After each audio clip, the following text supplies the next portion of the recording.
Hello.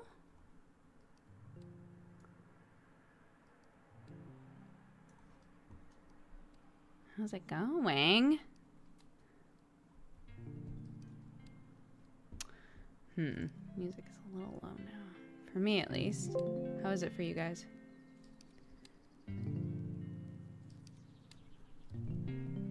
Hi.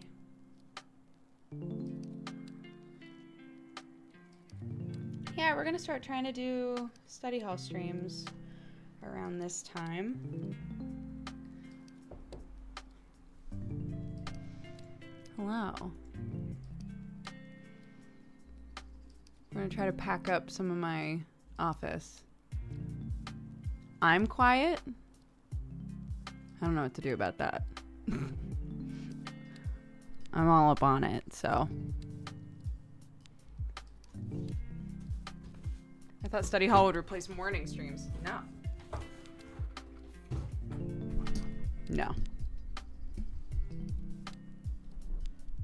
You taking your Bulmas with you? Of course I am.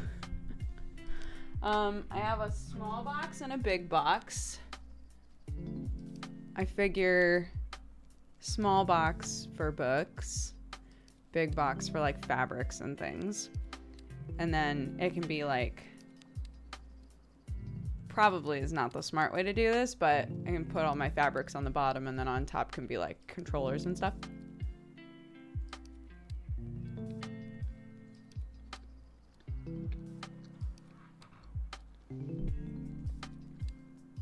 It is a tiny donut.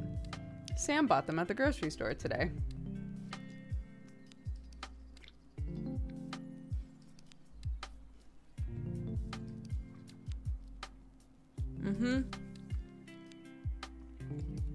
For any of you who normally can't make the morning streams and are here going, you're moving? I am moving. Not by choice. We wanted to stay here. We wanted to buy this house, but we can't. And now we're being forced out. So, we have found a place that, fingers crossed, won't fall through like the other ones did. And so we will be moving in a couple of weeks here, which gives us a short window to pack shit up and get our lives together.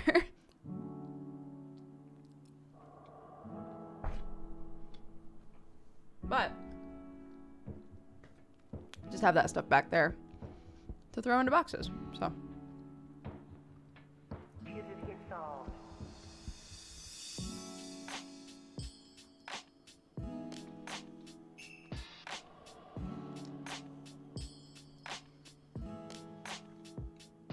Bulmas. For the person asking about Bulmas.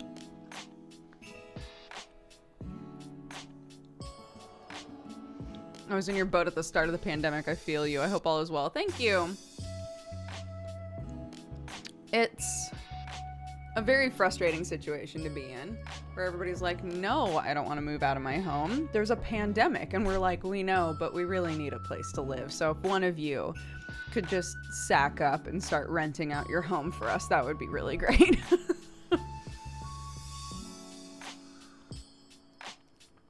But yes, Sam said he got some good news today. I'm not going to jinx it by saying, yay, we have a place. But I will say, for the third time in the last week or so, we believe we have a place to live. So, knock on plastic.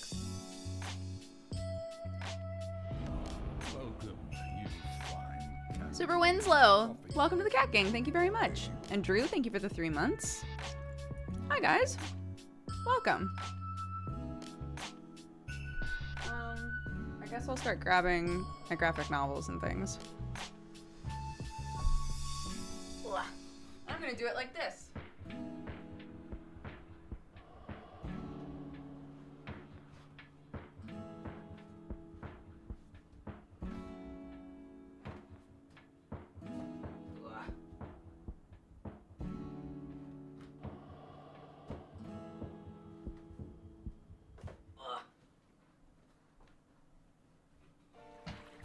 All right. Ugh.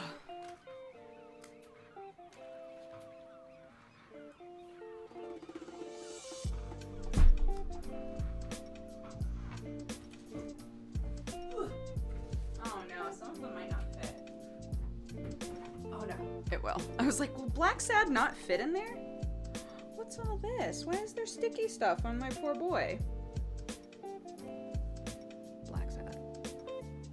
We played the game of this, if you'll recall. Powering through challenges en route while I watch you pack. Does that count as a project? Anything counts as a project. Thank you for recommending it, Stachi. Yeah, are any of you guys working on a thing with me? Okay, Black Sad. Watchmen. We were talking about this earlier. Well, we were talking about Guy Fawkes Day.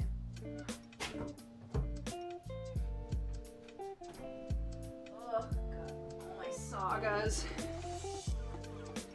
I'm trying to remember. I feel like I'm missing one of Saga. 5, 6, 4, 3, 2, 1. I have 2 5s? Why do I have 2 of 5?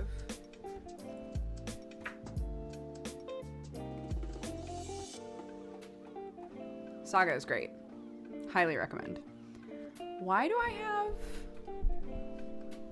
have 2 of this one? And I'm recalling, if I remember correctly, no, Sam doesn't read it. If I'm remembering right, I ordered this when it was on pre-order, but then I also bought it at a comic book store because I didn't remember that I put it on pre-order. You got it as a gift? Did I? I got it as number 5 as a gift? That seems weird to me, to have gotten number 5 specifically as a gift.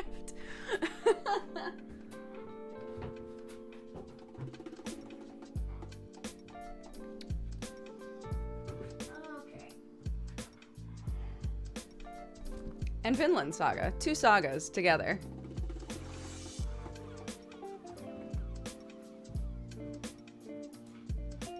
Dungeon World. To Be or Not to Be, the Choose Your Own Adventure Shakespeare-inspired book. It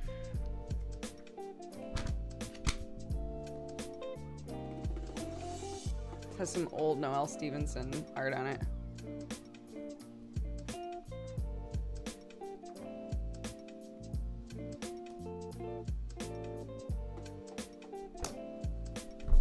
I know. My books are, you know, all over the place. Sandman. Oh, exclamation point DND. Strange Roads, which is the Arcadum game, is on hiatus right now. And assuming his living world doesn't explode, then it will be back. And yeah, and then the other games are ongoing.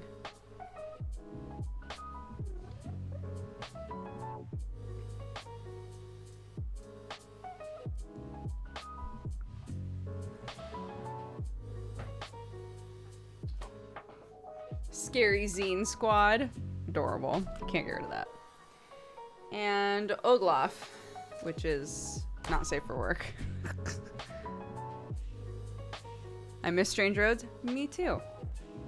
I also miss Strange Roads. I was telling chat earlier during my normal stream that I commissioned a lovely person to draw Zach for season 2. And it turned out that they not only watch my streams sometimes, but have also watched Strange Roads before. What a heartwarming tale.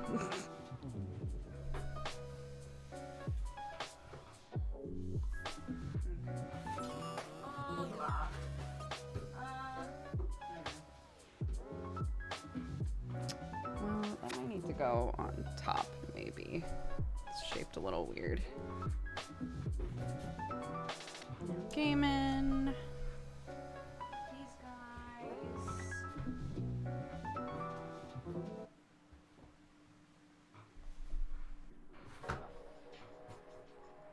Inside there, that should be fine. Okay, there's some more room, so...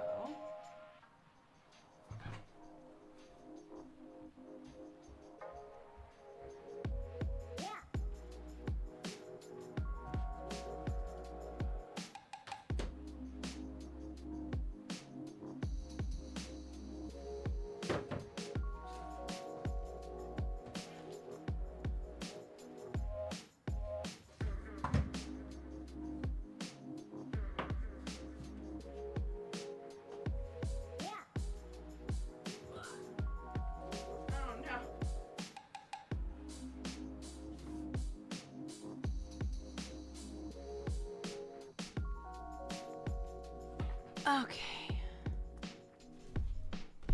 Yeah, the basic idea of study hall is that we all like work on a thing together that needs to get worked on that maybe we've been putting off or that we just aren't finding the time for. So here we are. American Gods. Longest book I've read in years. But I read the whole damn thing in like a week. Very proud of myself still. You're also a very odd shape. This is my brother's book from when he was a kid that he gave to me. James and the Giant Peach.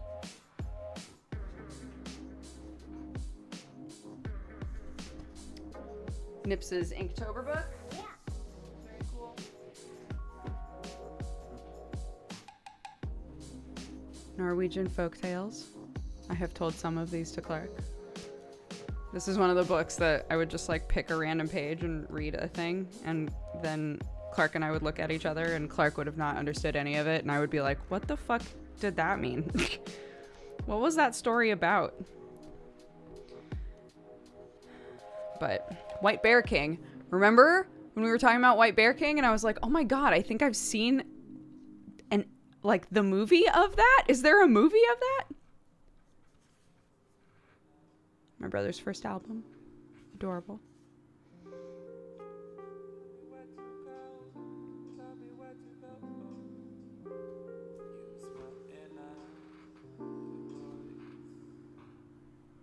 This is also one of my brother's old books. Both of these. I, for some reason, cannot get rid of these. My brother gave me both of these when I was a kid, and they were his, like, old books. Oh my god, what's in here? Okay, Lore Mike. I'll do it at the end. Thank you very much for redeeming a sub.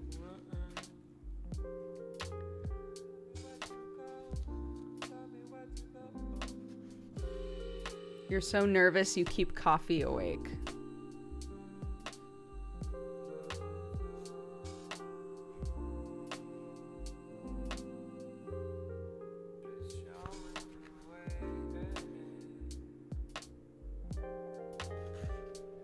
I'm a bookworm. Oh, I thought you were just the ordinary kind.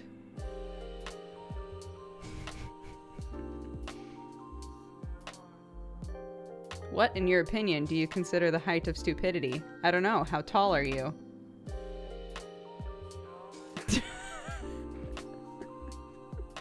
These are bad.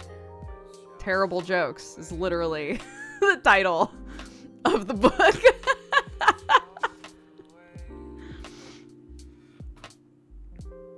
Do you believe it's possible to communicate with dumb animals? Yes, I understand you quite well.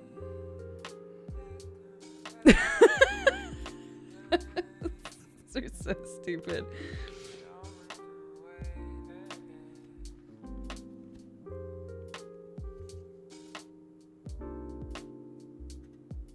What's today's date? I don't have the faintest idea. Well, I know that, but what's today's date?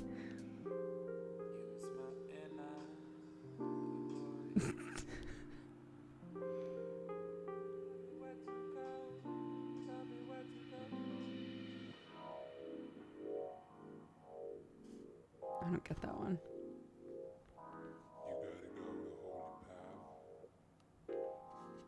Where do all the bugs go in winter? Search me. No thanks. I just wanted to know. That one's awful.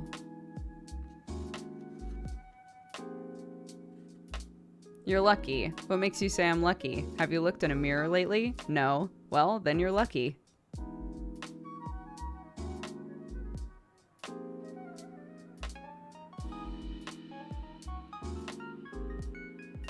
a reminder of the title of this book.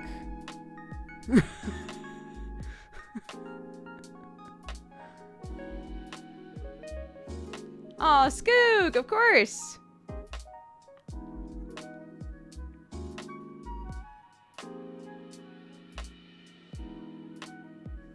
I can trace my ancestors all the way back to royalty. Oh, King Kong?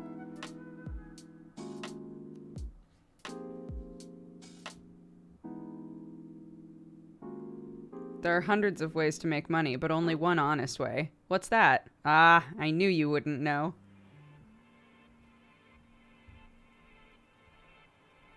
This book should be called How to Be a Jerk. It's an insult book. It is How to Be a Jerk.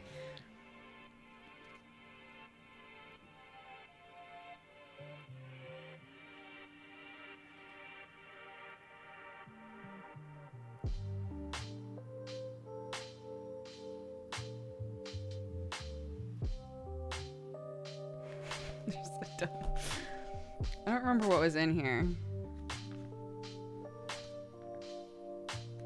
Oh, it's literally just stuff to keep you occupied.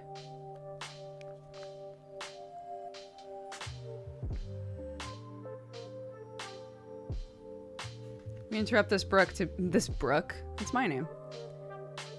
Hi, Krendor. Any Denny's insults in there? I could try. Do you want me to... Krendor, in your honor, should I just open to a random page and read an insult? Before smartphones books? Yeah. Okay, great. Here we go.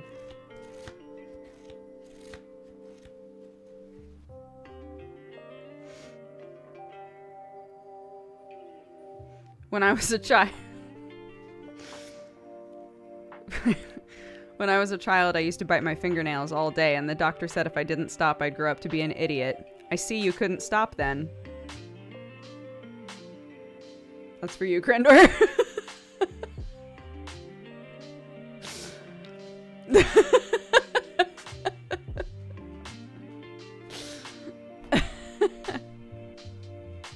As a nail biter, I'm offended.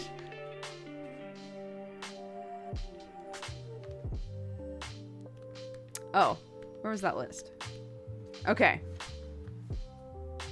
This is this is literally a book that like was for what we use smartphones for now.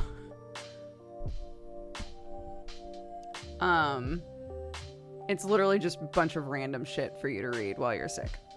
So this page is the 10 most popular medicines of the Middle Ages.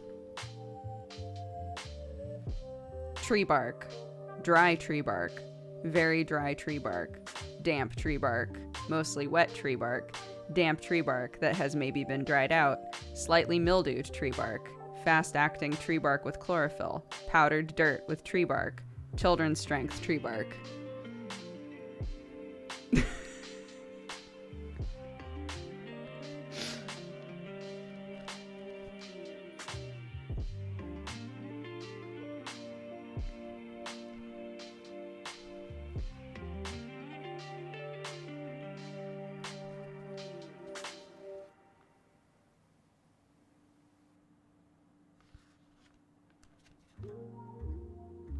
This book is claiming this is a recipe from Russia for when you're sick. So any of you who are Russian, please confirm or deny. Use a tall glass. Add boiling water, a tea bag, and raspberry jam.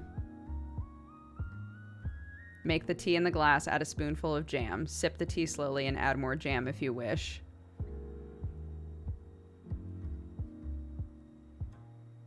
Tea with jam in it, is that a thing? Or is this book goofing? Yes! Mex, emphatically, yes, in all caps. That is babushka old country stuff. Great, cool. There you go. That's something it suggests eating if you're sick.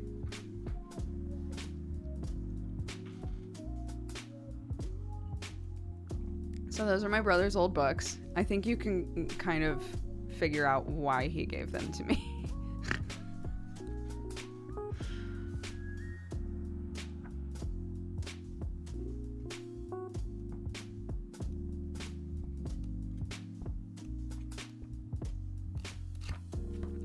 The Norwegian Folktales.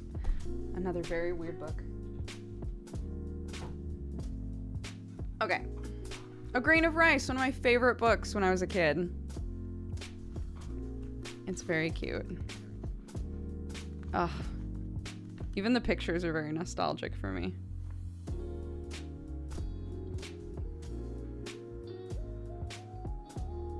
Honorable Ponglo, the emperor said, I owe my happiness to you. Name the reward, and it shall be yours. There is only one thing I have ever desired, your majesty, the hand of the princess Changwu. The emperor's smile vanished, and he looked troubled. Good Ponglo, he said. I am saddened by your request. You have more than proven your worth, but still I cannot grant the princess's hand to a humble peasant. There has to be something else that will satisfy you. Ponglo lowered his eyes sadly. That's not possible, your majesty, he said quietly. For a long moment he seemed to be thinking, but perhaps there is something else. Anything, cried the emperor. A grain of rice, said the peasant. A grain of rice? That's nonsense, exclaimed the emperor. But was it? That's the little taster they give you at the beginning of the book. He basically like makes a deal with the emperor that every day the amount of rice that he's owed would double. How old were you when you wrote that your name in that book? Oh my gosh, that's my mom's handwriting. My mom wrote that.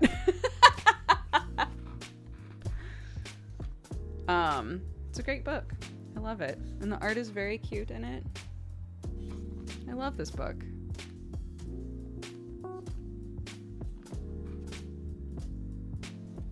He's like, I want to marry the princess. And he's like, no, you're a peasant.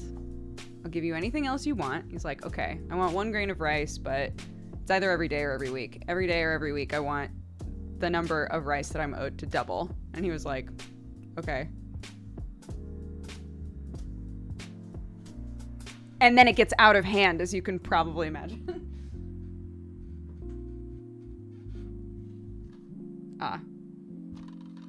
A DVD of my brother. My travel journal from when I backpacked across Europe as a 19-year-old. Sam read some of this and was like cackling to himself, and I was very offended. Oh my gosh. Wait, where were we at this point?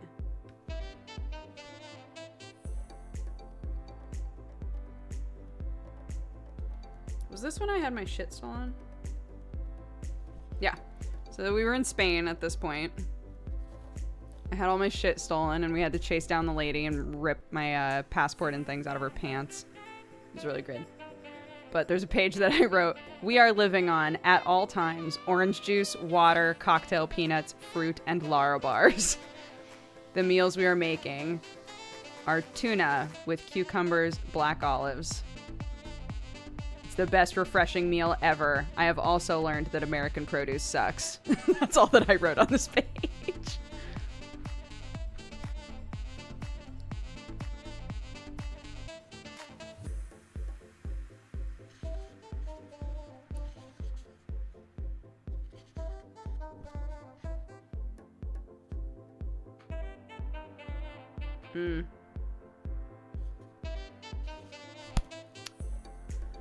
And as I had said earlier on, we were living off of orange juice because orange juice was so cheap.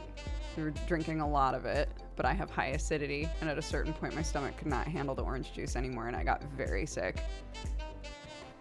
which was cool. The Portable Dorothy Parker. And Not Much Fun. The Lost Poems of Dorothy Parker. We've talked about those recently.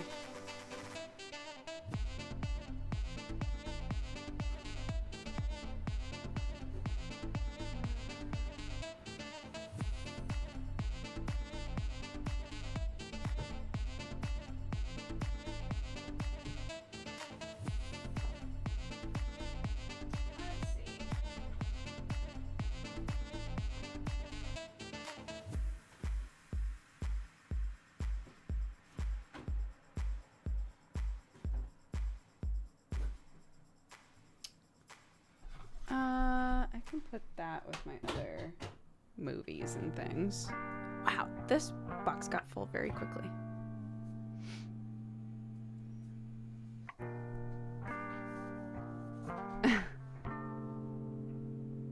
Speaking of SOs finding notebooks, my fiance found my teen edge poem notebooks and realized like 40% of the poems are about her from when I was too shy to tell her I liked her.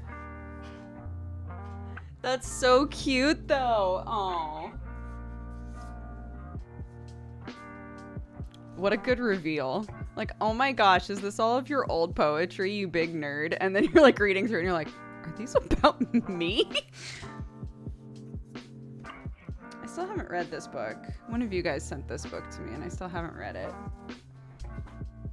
Need to get on that. Dungeons and Tombs. The Young Adventurer's Guide. Rosencrantz and Guildenstern Are Dead, my favorite play. The Mystery of Edwin Drood, my favorite musical.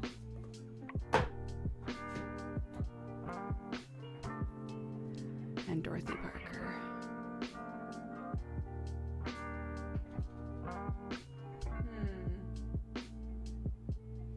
I guess this is actually going to work out just fine because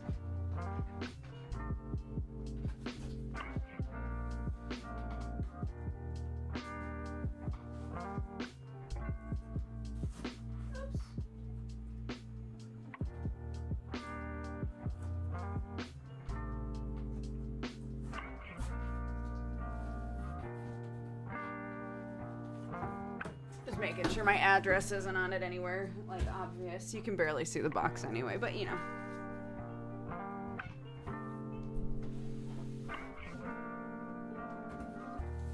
Okay.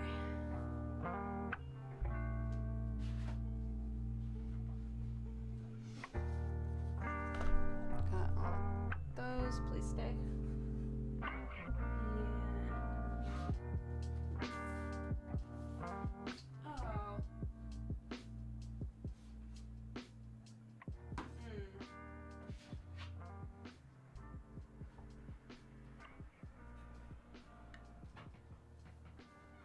Maybe when you move, you can light the chair on fire. I will still need a chair, is the problem. Uzumaki. Dracula. The reason I said oh is because I have these other Young Adventurers guidebooks that should probably go with the other ones. So then, oh goodness, what am I doing?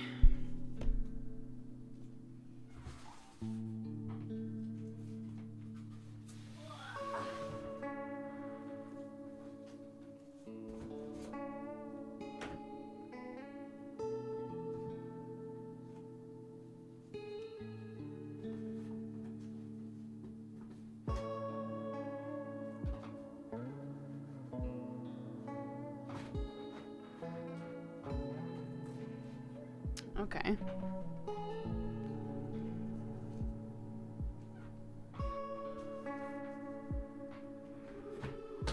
Okay. All the Young Adventurers books are together now. I messed up my paper and now I have to rewrite it. No! The whole thing?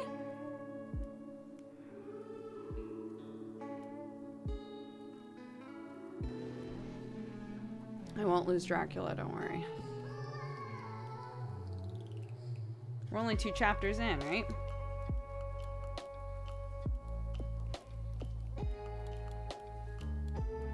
Oh my god, I forgot that we had left off with Jonathan finally being like, is there something hinky going on in this castle? We're like, dude, this place is wild. Do you not realize? And then the start of chapter 3 is literally like, am I a prisoner here? Is this... Something's up, right?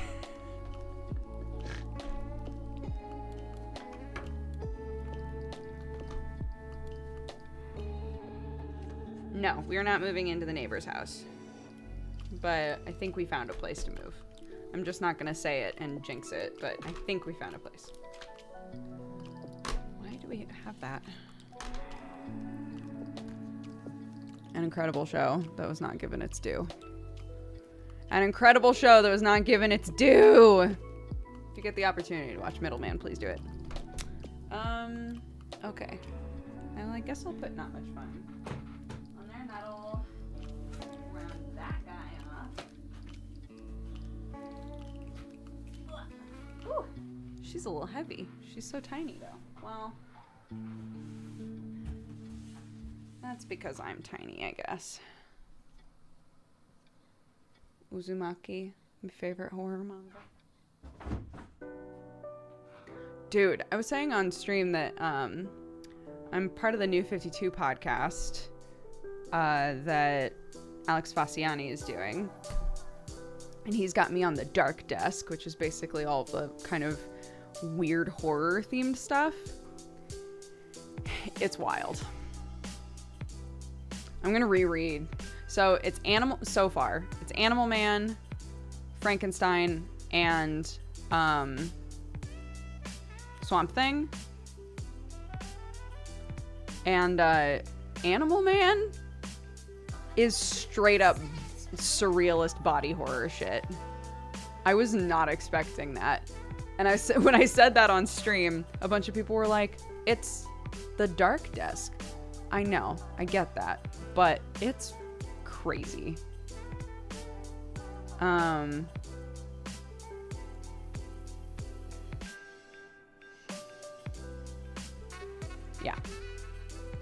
Is Justice League Dark on the schedule? One of us, so it's Alex and then a bunch of friends, and we're all like assigned to specific like parts of DC. So one of us is Justice League. One of us is Young Justice specifically, I think. One of us is Batman, one of us is Superman. So I'm the weird shit, which is awesome. Which is great.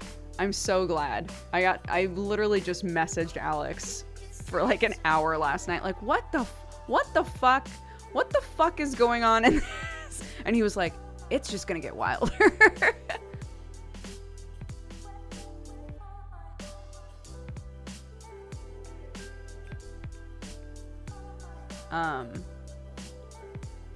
Yeah, New 52 and You is the name of the podcast. So far, it's all Batman episodes with Brett Bayonne.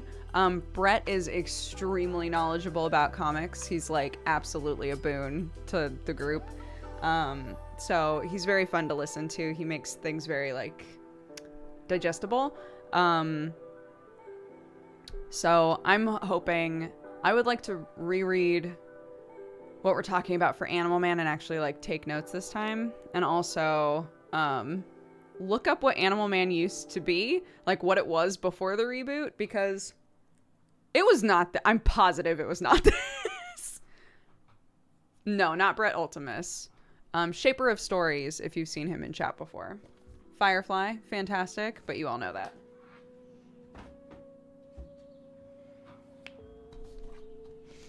Hannibal, fantastic, but you all know that. Rosencrantz and Guildenstern, my favorite play, and also a good movie.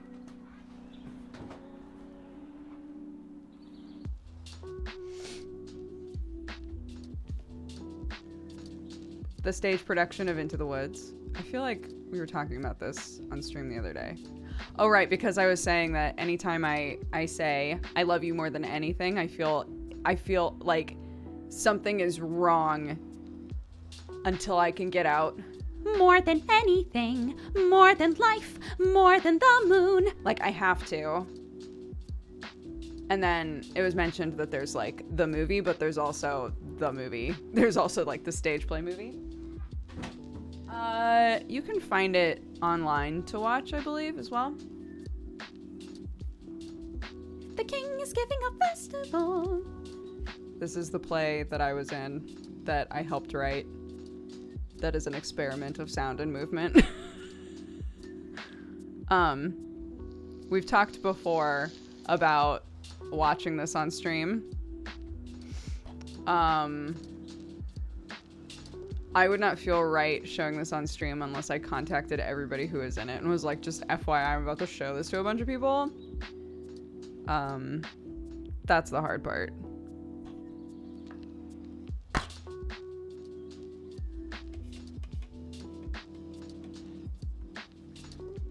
One of those hands is my hand. This hole is just for me.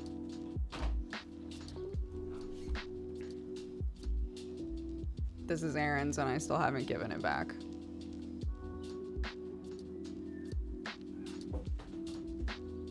Okay, great. So now, American Gods. Oh, actually, put that spine towards the outside, I think. I think that's a better idea. We'll see. Dorothy Parker, Middleman, and Dracula.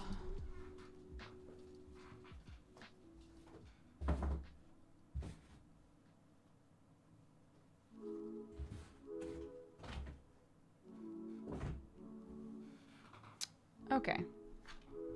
PlayStation VR. I know you don't care to know literally everything I'm putting in these boxes, but I feel inclined to show you.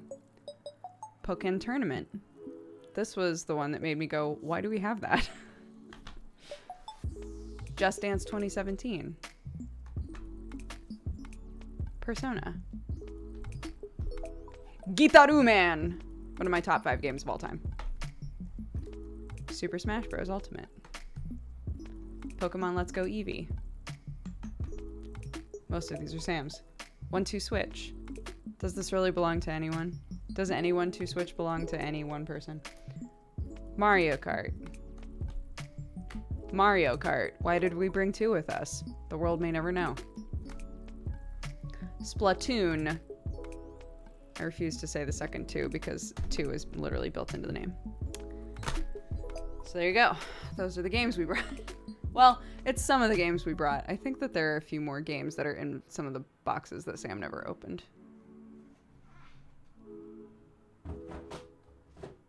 But who knows? Who knows?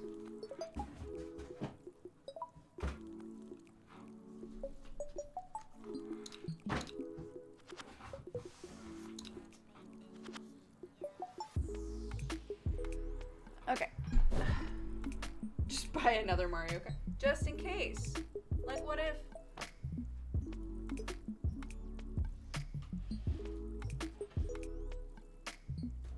Okay, these are the thick boys.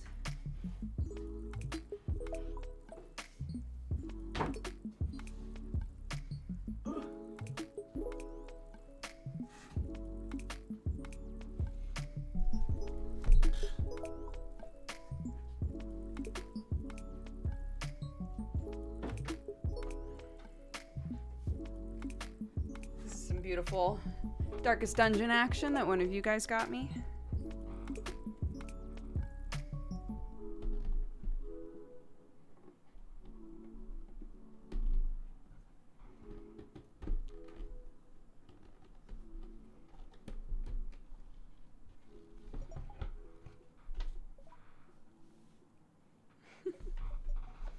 Congratulations, you're a proud owner of the Darkest Dungeon limited edition diorama set.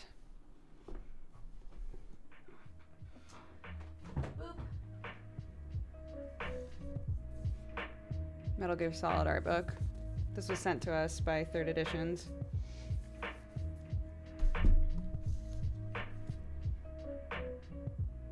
Zelda history. Dead Cells.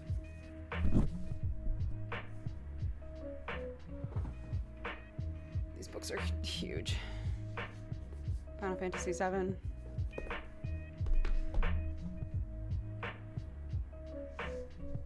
Dark Souls. The Strange Works of Yoko Taro.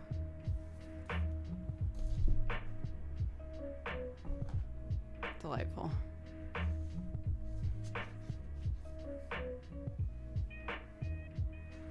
No, at the time that this came out, the remake wasn't out, so.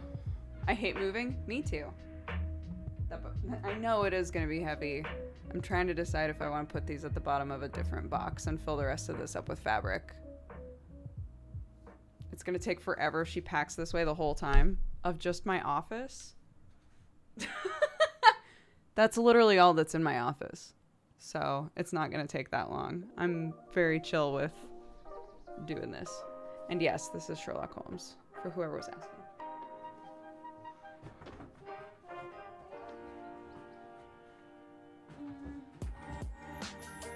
How do I want to do this?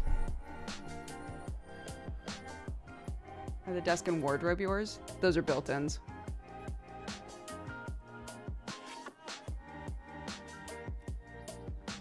Yeah, I'm gonna put them in a different box, I think. So I'll set these over here.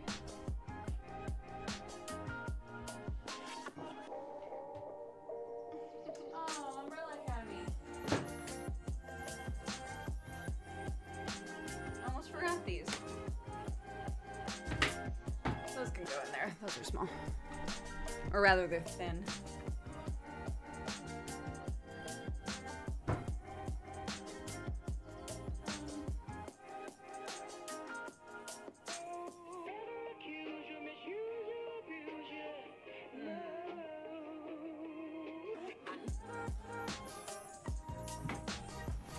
Yeah, right now this is fine. So the rest of it is fabric. That'll be fine. I'm gonna miss that door. This door? Hello?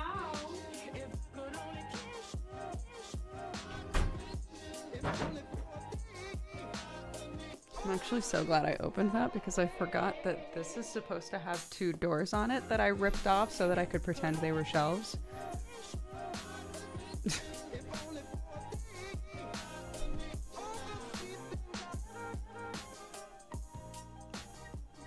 Hi, Octo. Yeah, we have to move. We're getting kicked out of this house.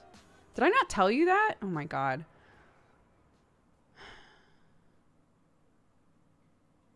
Yeah. We tried to buy this house and found out that we couldn't get a mortgage for another couple of months because I haven't lived here for a full year. And so we were like, hey, we would love to buy this house, but we can't buy it until like February or something. And the owner was like, that's not, I need to sell the house now. He just decided, I guess, like, no, I want to sell it now, so you guys need to move out. We'll move back in. And we were like, what? So we were given an eviction notice for 1 month. We had 1 month to move out so that they could move back in. I think they're just trying to sell it. But they have to claim that they're trying to move back in order to kick us out that quickly because it's COVID. So we have, yeah, so we've looked at 3 different places now. 2 of them were confirmed and then not confirmed suddenly. So this 3rd one now, I'm not going to say, yes, we have it, because I don't want to curse it, but fingies crossed. Well, that's what we said. We were like, it's going to get to be March, and he's still not going to have sold this place. Whatever.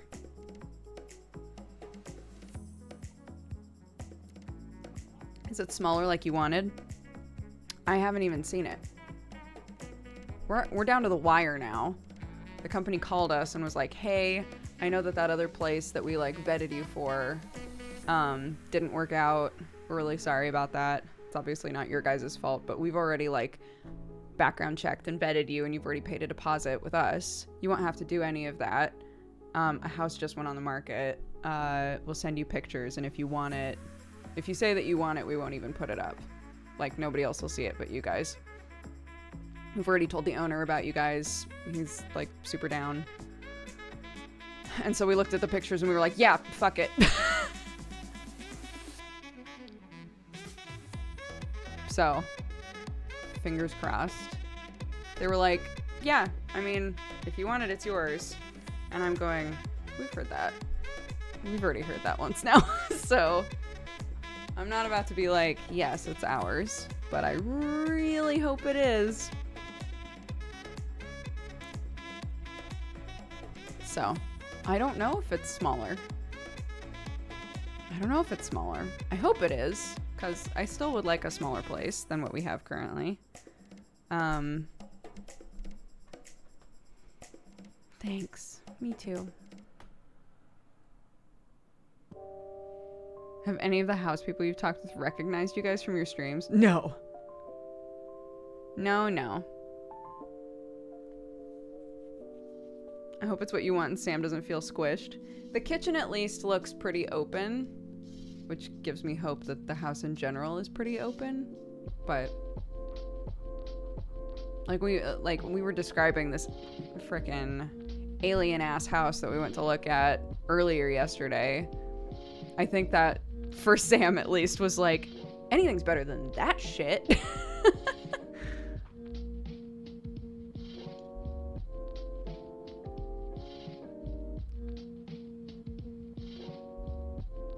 The long room. Yeah, the long room.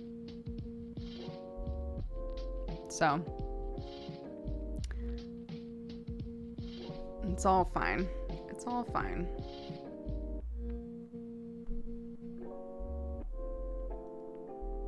Here's the bottom, so it's up from here. Seriously, that house was so weird. But we're like desperate enough that we were like, I mean, we'll still take papers. Just in case, we'll still take papers. This house has been up for rent for months now. Obviously, every person that comes to it is like, this is built by aliens. Like, it's very obvious to everyone. But maybe that's the only option we'll have. Bye, Dimitri.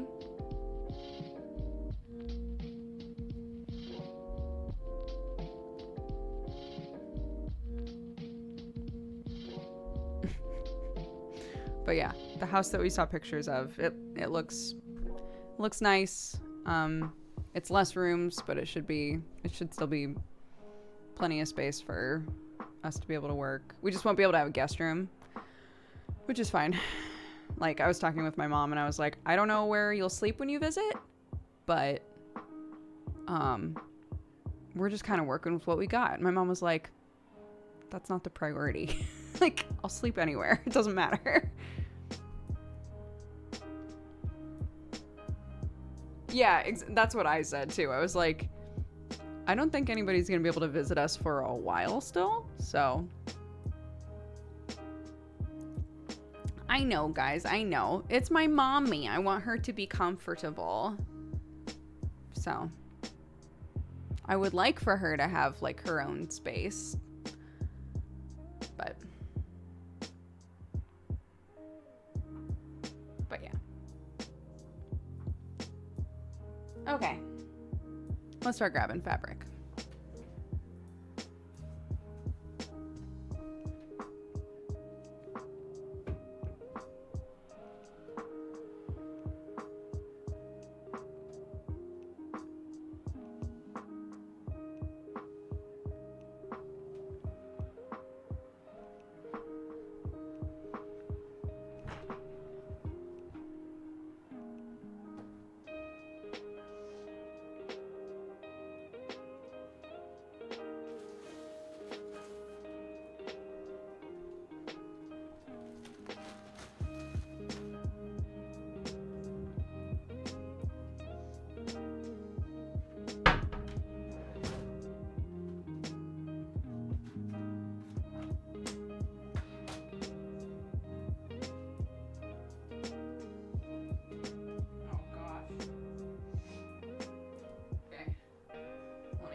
Fix that so I can close it.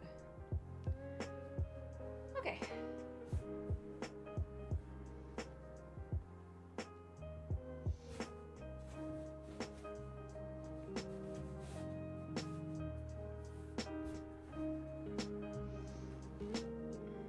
All my samples.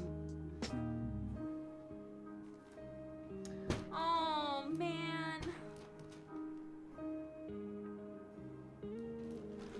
I wanted to do something with this for Halloween. I'm gonna leave it out. I'm gonna leave it out.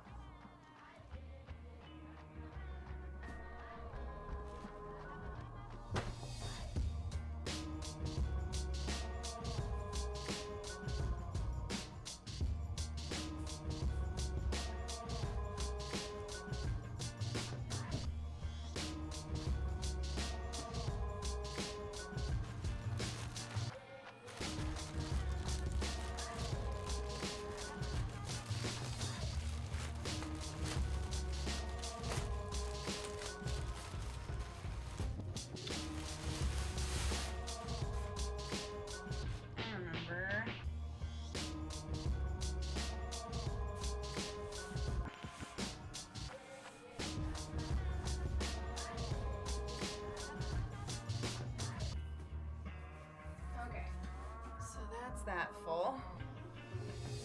That worked out perfect.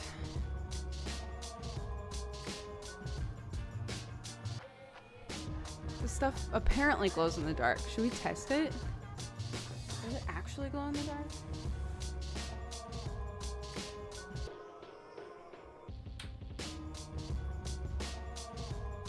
Wait, I'm gonna put it right up against the light for a sec.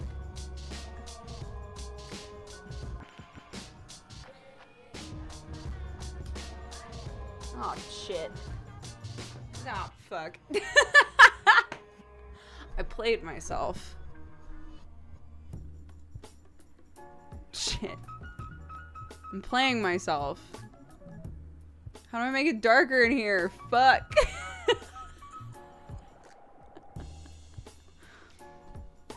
Never mind.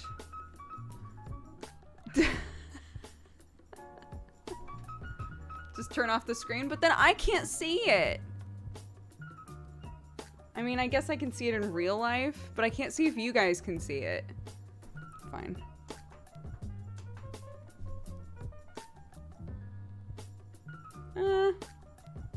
Not really, huh? It doesn't seem like it is.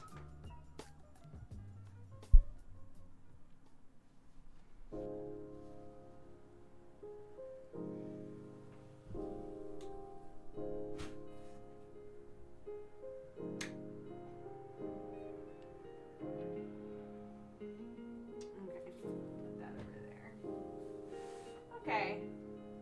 So that's 2 boxes. That's nice. Got this cluster shit. And if I try to like push them down, they're just pushing themselves up. So that chair looks so comfy. It's not. It's an awful chair. It's not an awful chair. I just don't want anybody buying it and being like, but Dodger uses it. It's because I'm too lazy to get a different chair, guys. It's not a great chair.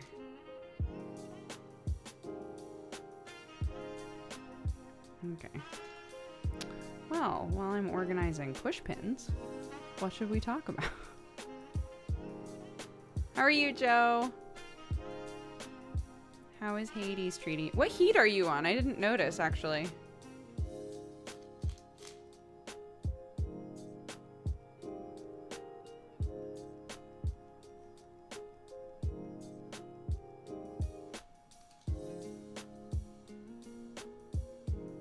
Can we get a retake on how you sit down? I lift my butt up and I cross my legs, and that's how I sit down. At least as I am currently. Oh, Avi, thank you.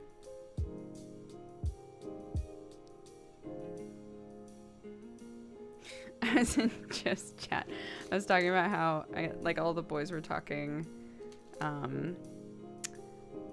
They were playing WoW together, and I guess somebody asked Sam if he would ever play Hades, and Sam was like, probably not, because Visionatrix, thank you very much for subscribing. Welcome to the Cat Gang. Probably not because my wife is like really good at it, and I just don't want to like invite that comparison, I think is what he was saying.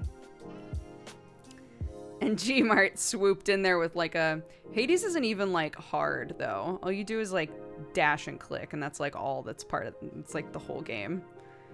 And I got so offended. It tilted me so bad.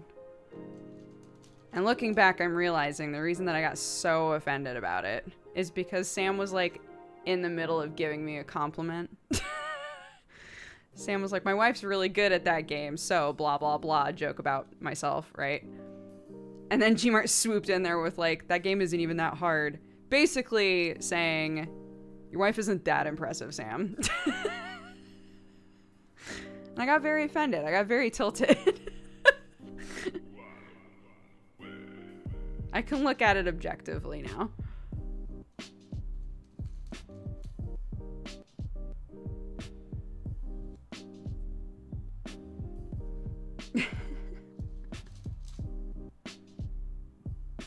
It's also partly, right, the whole, like, the merit of a game is in whether or not it's difficult, which it's not. And that is a perception that I need to like not have about games, especially with a game like Hades, where the storyline is so interwoven with the gameplay.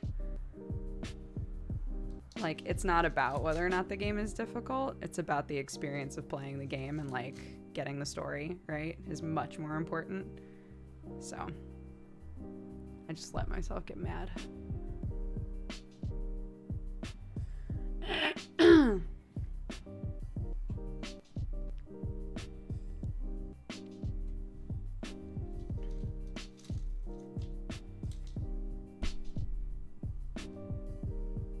Is Hades your game of the year? Whenever we like come up to the end of the year, I find that I forget what I even played earlier in the year, so it's hard to say. Hades, I think, is probably one of my favorite games, probably my favorite roguelite. Definitely my favorite roguelite that I've ever played.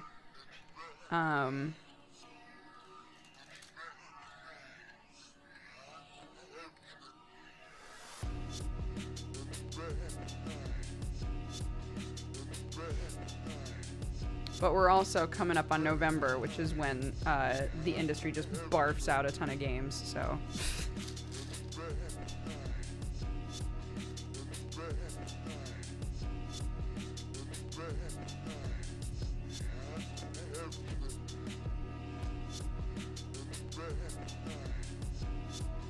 I did like Spiritfarer a lot. I think that Hades would still beat Spiritfarer for me.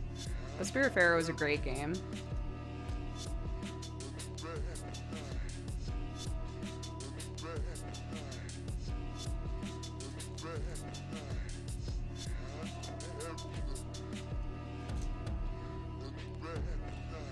Oh, there's just a straight up sewing needle in here? Okay.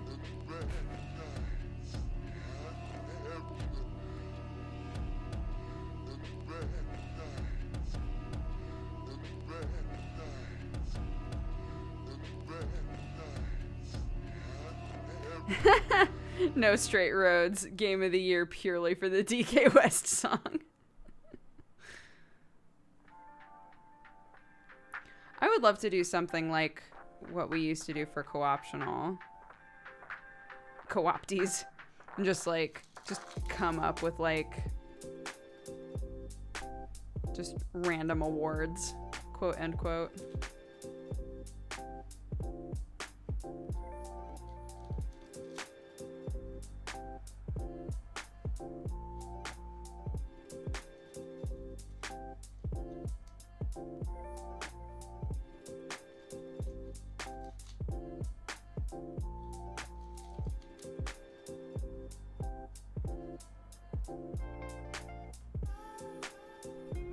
That sort of a thing, to me, is only beneficial if you have a group. Because one opinion on, like, best blank of the year is never as interesting as, you know, 2 or 3 or more people discussing different ones and why they feel that way one way or the other.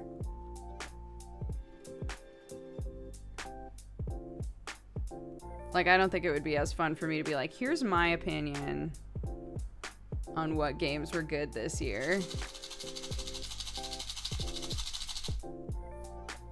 Come on, man. Come on, you're gonna make me take every little pin out? Is that what this is?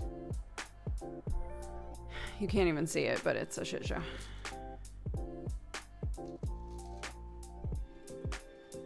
Absolutely. Again, like, it's just like with any other creative medium, right? Like, maybe there's an intention of what it wants you to feel, but you might get something totally different out of it. And it's cool to be able to, like, discuss that with another person.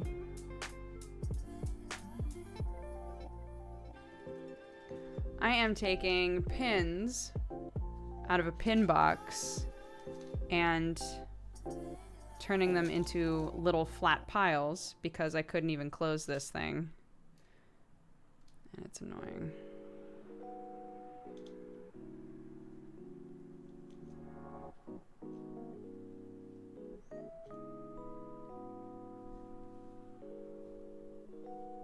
I told Sam what y'all were telling me about how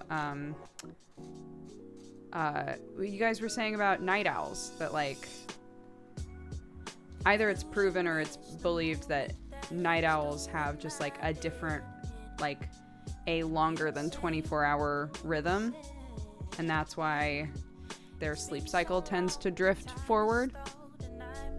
And Sam was like, oh God. Because I was like, you remember like all of these, not fights, but like all of these discussions that we've had before where I'm like, I don't understand, you were going to bed at 1 and then it was 2 and then it was 3 and then it was 4 and then 5 and now it's normal for you to come to bed at like 6 or 7. Like I don't get how that happens. And I was like, that's apparently how it happens. Is it just drifts. It just drifts forward just naturally because you're not on like a 12 hours or like your cycle isn't 24 hours long. It's longer than that. And so your brain like wants you to be awake longer.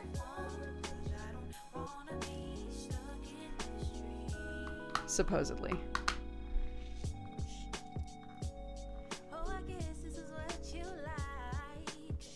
People have sleep patterns. I'm a pretty structured sleeper.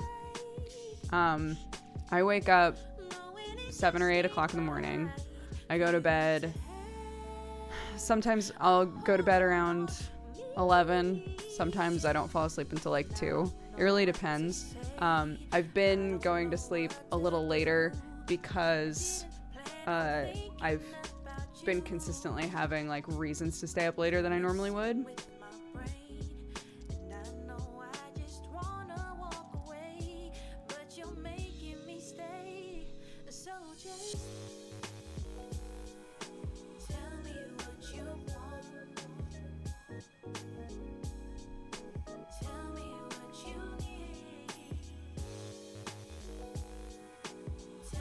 I mimic others' sleeping patterns too easy.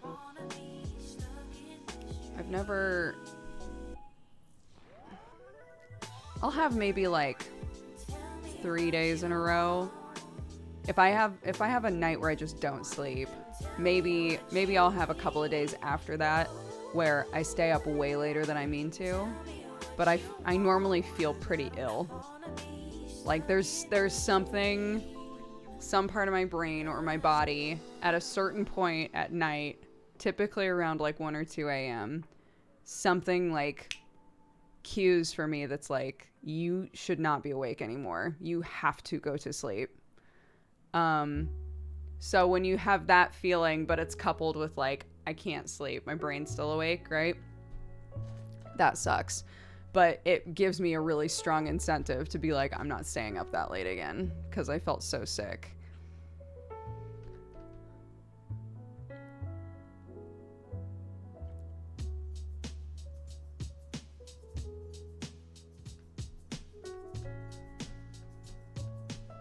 Oh, yeah, same.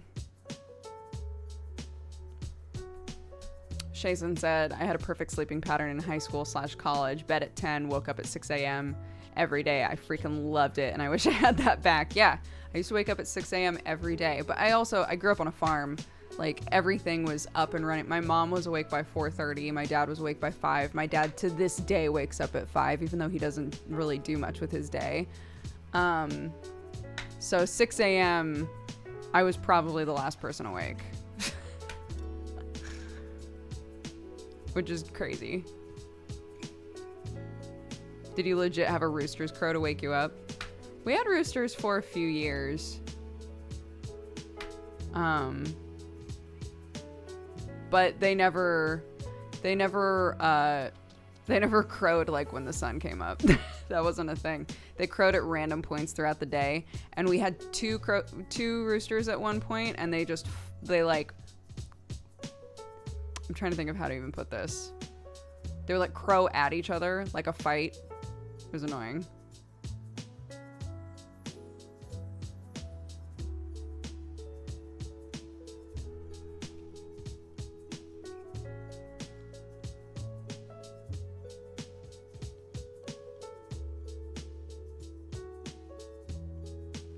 Yeah, when I was talking about it with Thierry, the way that Thierry put it was like, I just have so much that I want to do when I'm awake.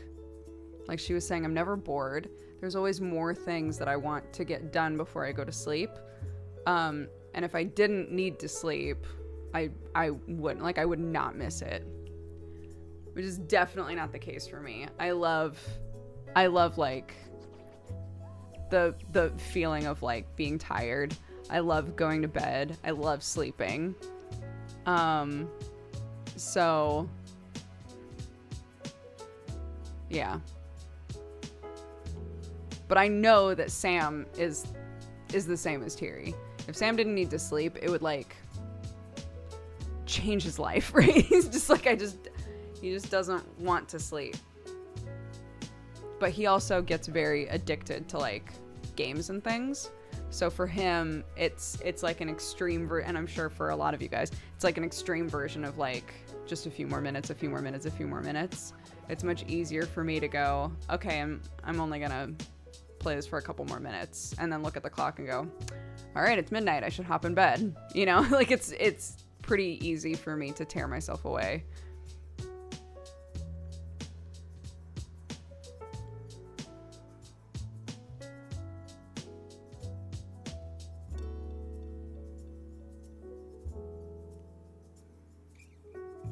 Sam needs to get turned into a vampire. My brain thinks of the nighttime as secret time to do stuff I want. Yeah, he was, yeah, what was it called? The thing? It was like, there's like a psychological term for that. And I can't remember what it was. One of you guys probably remembers. But the idea of it is like, if you, yeah, it's like revenge, sleep, betrayal, something. Revenge, sleep, procrastination, something. But it's essentially like if you feel that during your day you don't have very much control over your life, or you're not getting to do the things that you want to do, you will, whether you mean to or not, you will stay up because it feels like nighttime is the only time you can like be alone and do what you want. Revenge bedtime procrastination, that's what it's called. Yeah. For Sam, it got a lot worse when we had Clark, I think.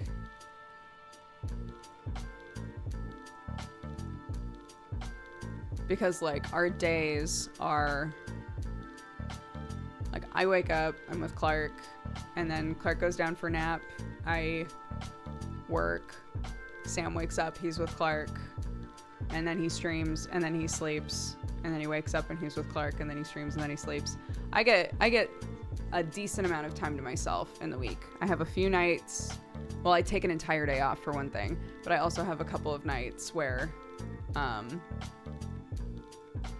able to just kind of like do whatever I want, right? Monday nights, I don't have to do anything. Friday nights, I don't have to do anything. Sam doesn't have like built-in times like that, really. So like the lack of, like we're asleep, the lack of expectations and the lack of like just the time for him to do whatever he wants. I think nighttime is that for him, and he's already kind of a night owl, so.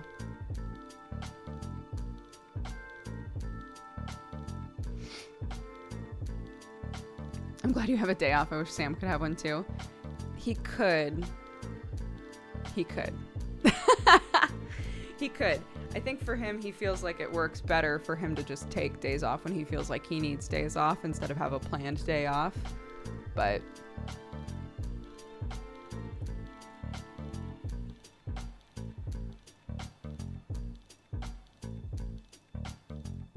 are you keeping up with the Arcadum streams during your group's break? I am trying to watch Tearing Veil and Broken Bonds, and I'm now also trying to watch Death and Debts. I haven't watched any of the like newest episodes of any of those.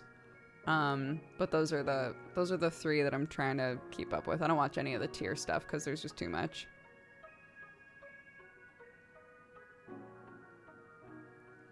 Hi, Terry! We were just talking about you, kind of.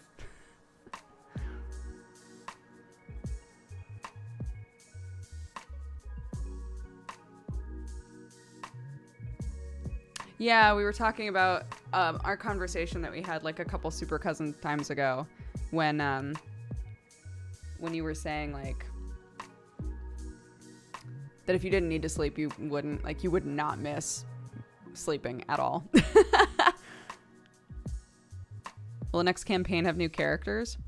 No, the intention is that we continue playing the same characters, unless people want to swap characters for some reason, but I don't think any of us would.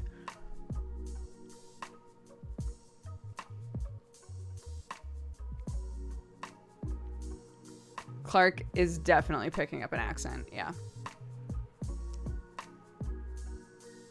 I'm trying to think of an example of like things that she says. Can we wake up Daddy? She does those inflections now. Mommy, can we wake up Daddy? It's very cute.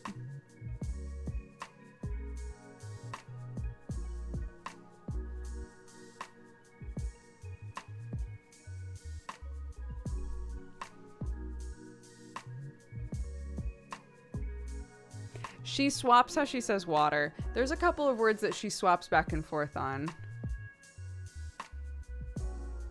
She'll either say water or she'll say water.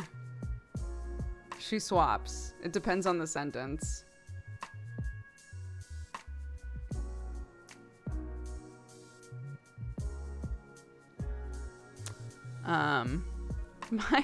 My niece says crocky goggles instead of crocodiles. Oh my god, that's so cute.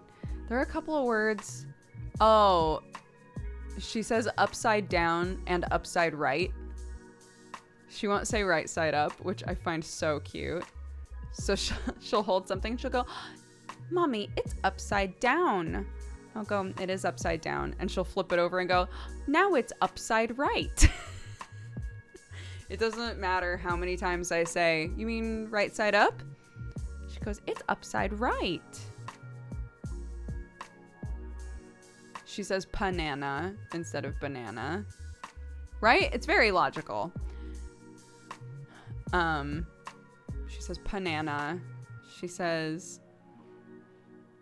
God, what is the... Oh my God, it's grasshopper. Grasshopper, she says hopping grass. And I don't know why. She can't remember what they're called. She calls them hopping grass. It's so cute.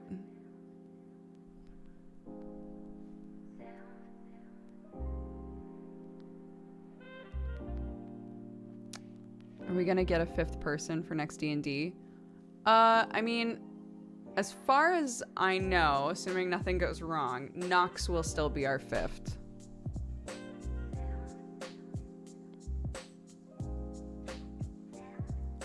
Blutterfly, that's very cute and morbid.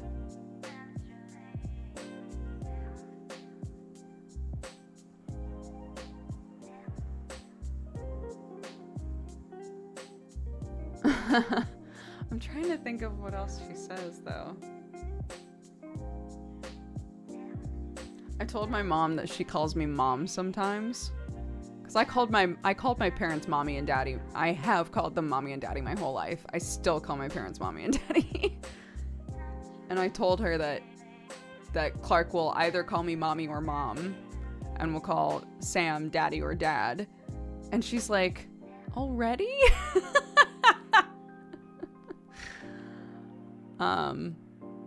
But I think it's really cute. It's totally contextual. Like if I say that I'm talking with Sam, Clark does what I think is a very standard toddler thing, where if Sam and I are talking, she'll raise her voice and try to talk over us. So we're trying to consistently be like, Mommy and Daddy are talking, and you can wait your turn, and then when we're done with what we were saying, then you can tell us what you wanted to tell us. If I say that, and then at the end go, okay, do you understand? She'll go, okay, Mom. It's really cute. It's really cute. Okay, Mom.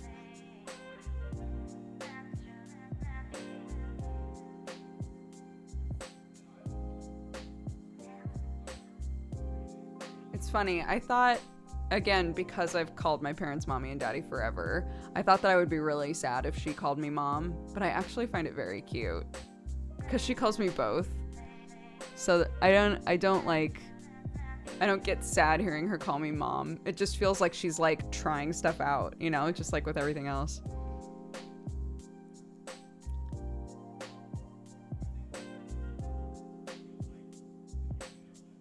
This is called royalty-free lo-fi. It's a good list. Over 700 songs.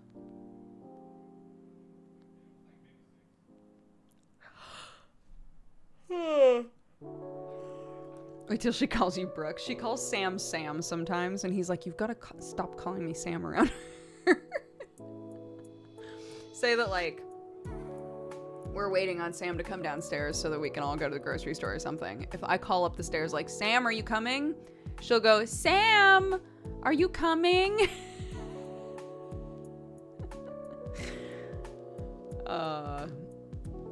It's good. It's very funny.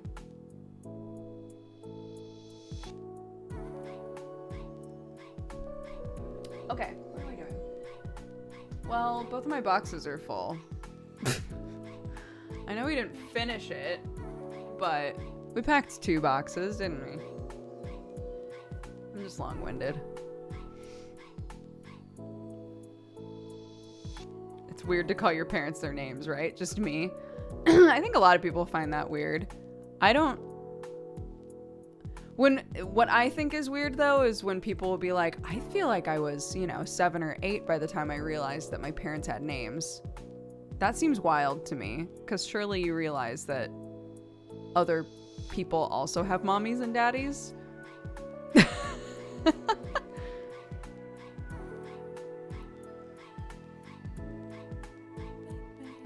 We have to move, unfortunately.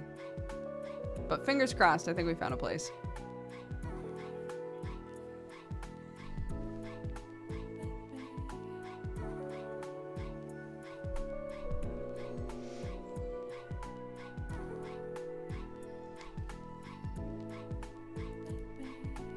I know I need a moving command. Amma actually said that to me today. He was like, if you want me to make a command that says that you're moving, I can do that.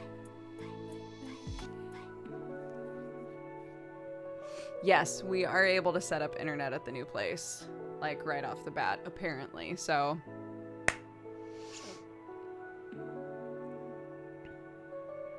yeah, my parents always called each other mommy and daddy around me. But like, I don't know. In Clark's situation, right? We literally moved here so that we would be near Sam's family, which is big. So she has lots of aunties, lots of uncles, lots of cousins.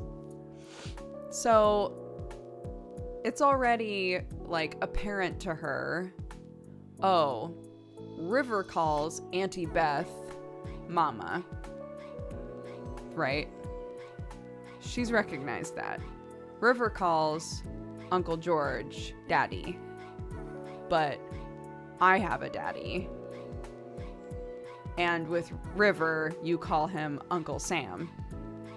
But that's, to me, that's daddy, right? So like those sorts of connections, for her at least, are already starting to happen. Of like, that's River's mommy, but I call her Auntie Beth, right? That's Edie's mommy, but I call her Auntie Jade. Like those sorts of things are like making sense for her. And also recognizing that all of the other kids call me Auntie Brooke and call Sam Uncle Sam. But for her, we are mommy and daddy. Right? So she's recognizing and understanding if somebody says Auntie Brooke, she knows that that's me. So those, maybe because like it's frequent enough, it comes up often enough that she like gets that. But she maybe only up to a point understands it, you know. But we went through a stage where she thought anybody who looked even remotely my age was a mommy. So she was like, oh, there's more mommies than just my mommy. So what is a mommy? any like feminine presenting person who looks around the same age as my mom is a mommy, which is pretty funny. So like we at the supermarket, we like ran into one of Sam's like old friends, and Clark was like, you are a mommy, and she was like, I sure am not. No, not this guy.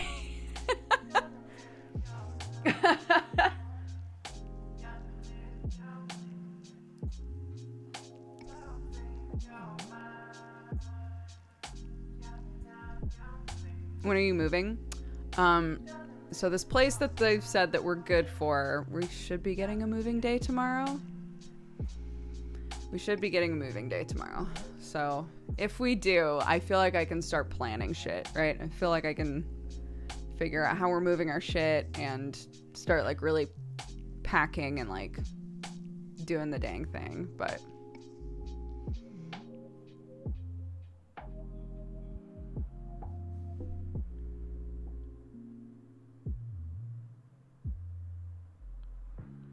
too bad you're not moving next door. It's okay.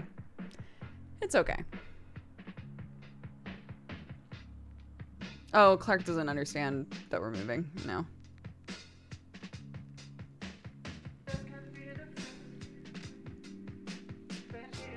Oh, yeah, Sam's full name is Samuel. Samuel Thorne. Not next door? What happened with that? Sam is too sweet and honest. And when he was talking to the neighbors, they were like, yeah, we want to do rent to own. So, you know, you guys would be paying rent, but it would be going toward you owning the house. And Sam basically was like, I gotta be honest with you, like, this is not Brooke's dream house. I don't think that we would wind up buying it. And they were like, oh, okay, well, that's good to know.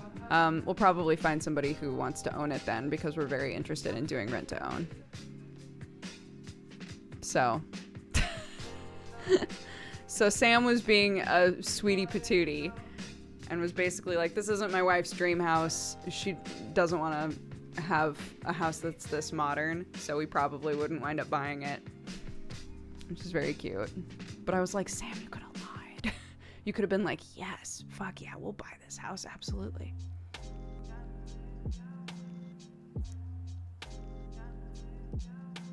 But it's okay.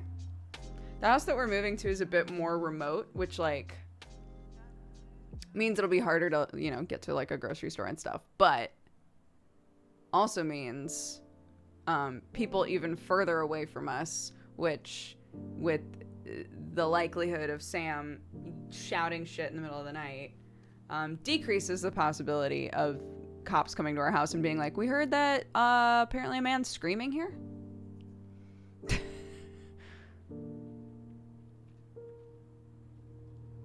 Why not try and find a home to buy? We can't buy a house. I haven't lived here long enough for us to get a mortgage.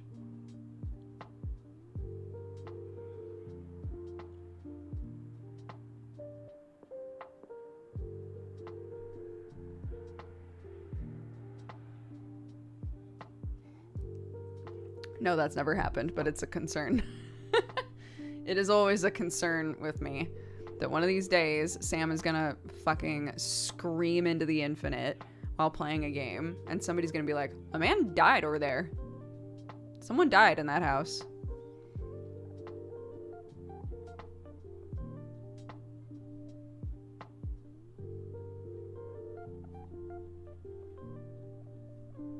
Anywho, I'm giving short answers because I've been asked all these questions a million times, but yes. We're moving. We have to move. We don't have a choice. We cannot buy a house. We have a place that I think we're moving to, fingers crossed, but there have been 2 other places we thought we were moving to and they have not worked out. So,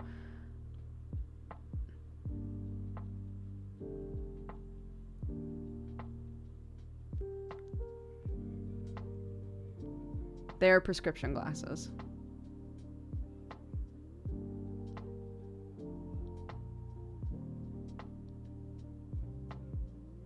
Yes, we will have internet. The packing seems to be going swimmingly. I filled up the boxes that I have, so. I'm looking for somewhere to live in a yurt. Yo, yurts are dope as hell. I want to put a yurt on my parents' property really badly.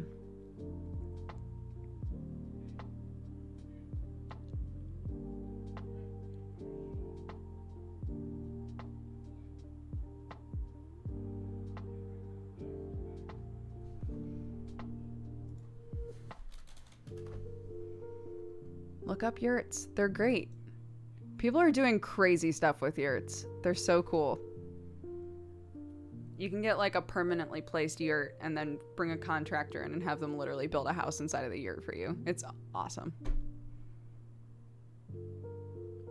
Google it. All y'all asking what a yurt is. I'm not Google. Just Google it. You can literally see a picture.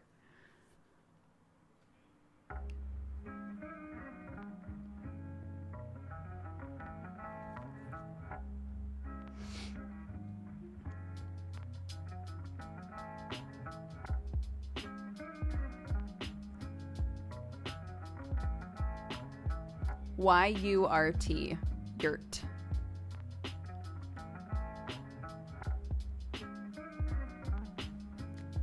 They are awesome.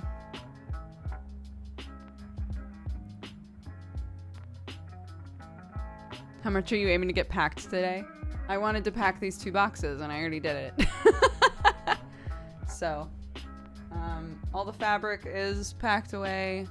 Almost all of the books, but we realized that one of the boxes would be too heavy if I kept putting books in it. So books are going to go at the bottom of the next box. We have the Bulmas and the pictures. That's basically it.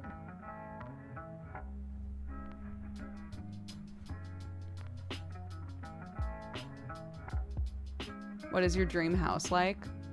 Sam and I would love a barn conversion, which is basically like somebody took a barn and turned it into a house. The reason that we like the idea of a barn conversion is because I like homes that aren't very modern. Sam likes homes that are really open because he's big. He likes places where he feels like he can stand up straight and move his arms around and he's not going to hit anything, right? Barn conversions are nice because generally it's just a big, open, tall space and somebody gets creative with how to use that, right? The sort of like cottagey feel that I like of, you know, a house with some personality that looks like it's been around for a while, those houses tend to be cramped. They're normally like pretty short, like low ceilings, kind of cramped. But they've got all of these nice little like wood details in them and like, you know, older framework and things. And I like that a lot. Do I like it enough to force Sam to live in a house where he has to crouch all the time? No. So.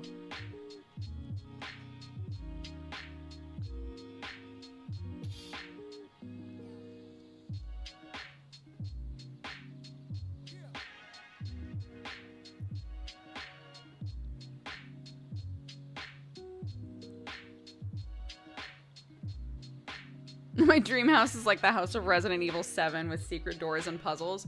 My mom and I went to a mansion when I was a kid for a tour of like a mansion in Tahoe that belongs to some like weird billionaire. And he had all kinds of weird hidden shit in his house, like tons of hidden staircases, a dungeon, all kinds of stuff. And it, for me, made me, as a kid, I didn't realize the implications of a person building a dungeon in their own house. But like, and not like a sexy dungeon, like a creepy dungeon. But anyway, for me, as a child, going into that house, I was like, I want a house with secret rooms and hidden stairways and all kinds of, like, what? I want to do that. And recently, I saw a video by a company, and that's literally what they do. Is they're like, have you ever dreamed of having a secret room? That's literally our job. We'll like build a secret room into your house. And I was like, oh my God. Oh my God. One day I'm maybe going to have enough money to hire them. How long is the stream going to go? Probably another 30 minutes. I didn't want to stream like for a super long time today, but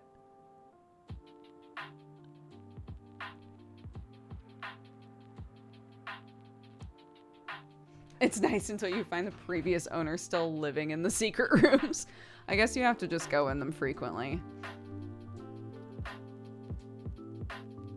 I need a secret room, but I don't want there to be a paper trail. That's the issue, right? Is like, what do you want the secret room for? Kai Theron, thank you very much for the gifted subs. 10 subs. Thank you so much. That's very sweet. And Kinrina, it's your 3 years. Happy anniversary.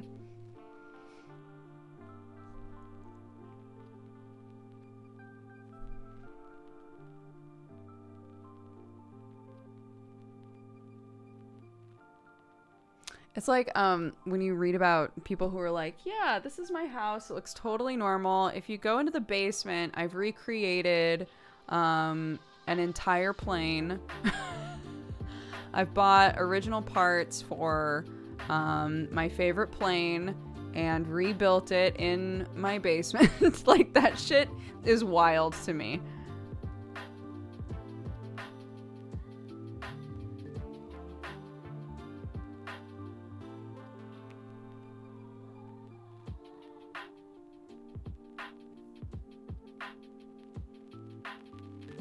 Build a secret room as a surprise for the next owners. What was that? There was a post that went around for a while of like people moved into a house and they ripped out like some of the old decoration, and inside of one of the walls there was like a picture of the previous owners with a note that was like, so taking apart all of our hard work, huh? What was so bad about what we did? I'm trying to remember exactly what it said, but it was funny.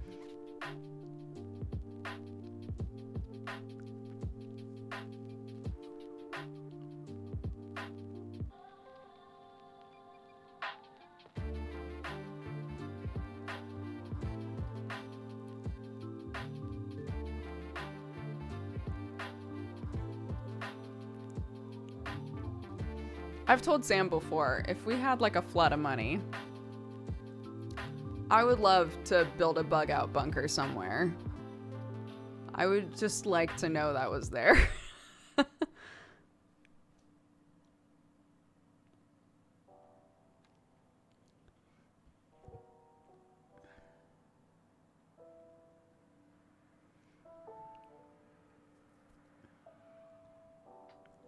The hard part is where do you put it? Right? Like, you don't necessarily want it at or inside of your actual house. Like some people do. That way, easy access if things go to shit, right? Easy access. But like, there's also a benefit to being like, it's nowhere near my home. But you don't want it to be too far away. It needs to be like reachable for you. So do you try to find like the closest woodland area and try to like secretly build a thing? 2 bunkers, 1 in the house.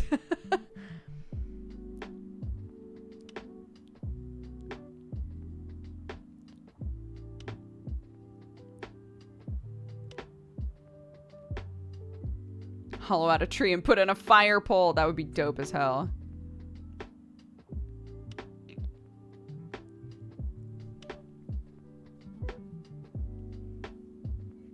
Yeah, my parents are absolutely preppers. 100%. It used to be like, if anything ever happens, just come back to the farm. Can't really do that anymore. So I was talking with Sam and I was like, look, it used to be that if things started to get a little wild, I would be like, it's fine, I'll just go to the farm. I can't get there very easy. So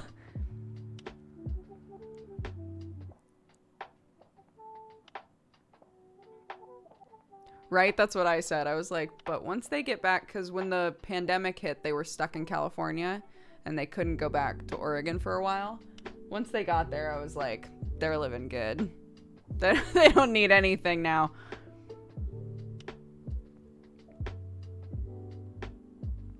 Oh, dude. I've totally talked with Sam's mom before and been like, you know what all the rage is right now in my home state? And she was like, what? And I said, a lot of people are buying like a plot of land, like the whole family will pool money together to buy a plot of land. and then build a bunch of small homes on the land, and then all like take care of, you know, animals or a garden or whatever, and all live off of it together, like a family commune sort of situation. And she was like, holy shit, I would totally do that. I would totally do that. I was like, I know, me too.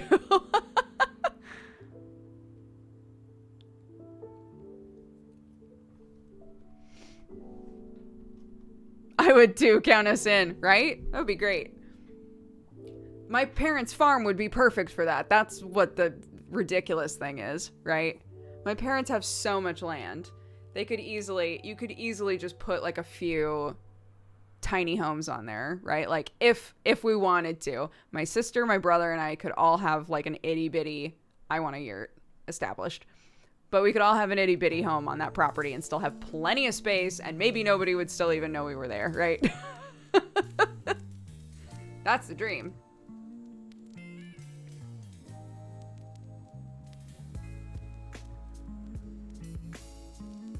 Yeah, I was talking about the yurt thing with my dad. I was like, oh yeah, I really want to put a yurt, like just clear out like a small area in the woodlands on your property and put a yurt there. And he was like, what if a tree falls on it? I was like, why do you have to say that? A tree isn't gonna fall on it, it's fine. He was like, what if a tree falls on it? It will 100% crush it. It's like, okay, fine. I won't put it in the woods. Right outside of the woods. Tree could still fall on it, but it's like lower possibility. Oh, so he's that DM. My dad is the one who, when I was a kid and I was like, I'm going to make a fort underground, he was like, that's not going to work. And I was like, what? He won't let me dream. He won't let me just dream. He has to be really logical about it. Oh, don't worry. I've looked at all the yurt websites. There's one, I think, that's literally called like pacificyurts.com, and they let you build your own yurt. And they're based either in Washington or Oregon. I've looked into this quite a bit.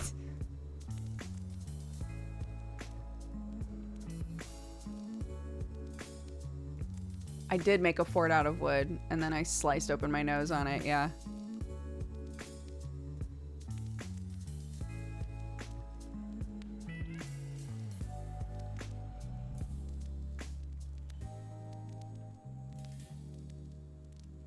Build an underground fort in your new family home just to show him. That would be cool. I want to do, if you look up cob houses, I want to make Clark like basically a fort that's a cob house. I think that would be dope. Is a yurt a form of glamping? No, it's not like, a yurt is not easy to build. It's very difficult to build. It's not something where you could just like take your yurt setup into the woods and be like, I'm just going to build this really quick and then stay here for a little bit, for like a couple of days, right? A yurt is more permanent than that. It can be permanent. It can have like plumbing and the whole 9 yards. But yeah. Are you moving again? Yes. You're right. I just need to make a command. What if the command just says, yes, I'm moving?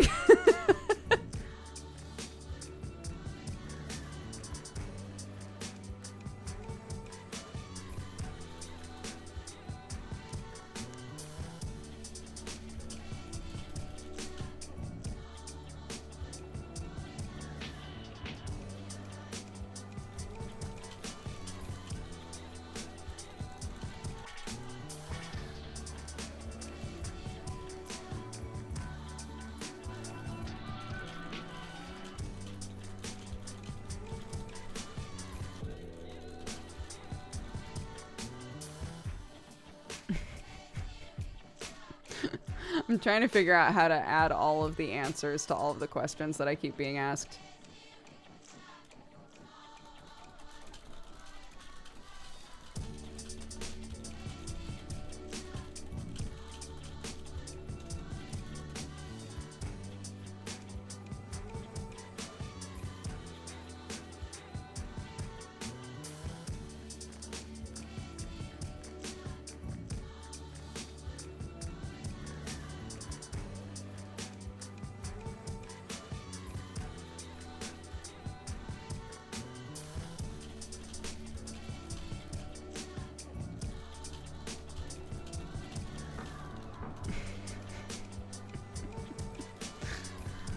Oh, goodness. That's literally what I'm doing right now, Melodic. Sorry for asking. No, it's totally fine. It's totally fine. Everybody's asking, so I'm trying to figure out. Yes, I'm moving. It's because I have to. I wish it was a yurt. No, it's not a yurt. I wish it was.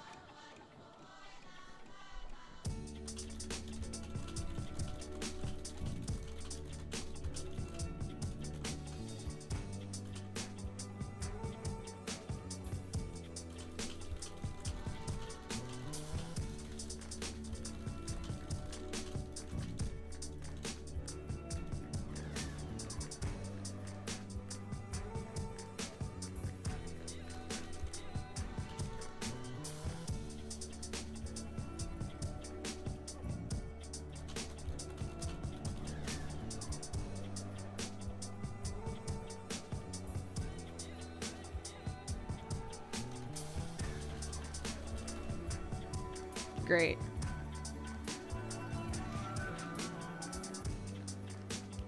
There you go. Exclamation point moving. It's a command now.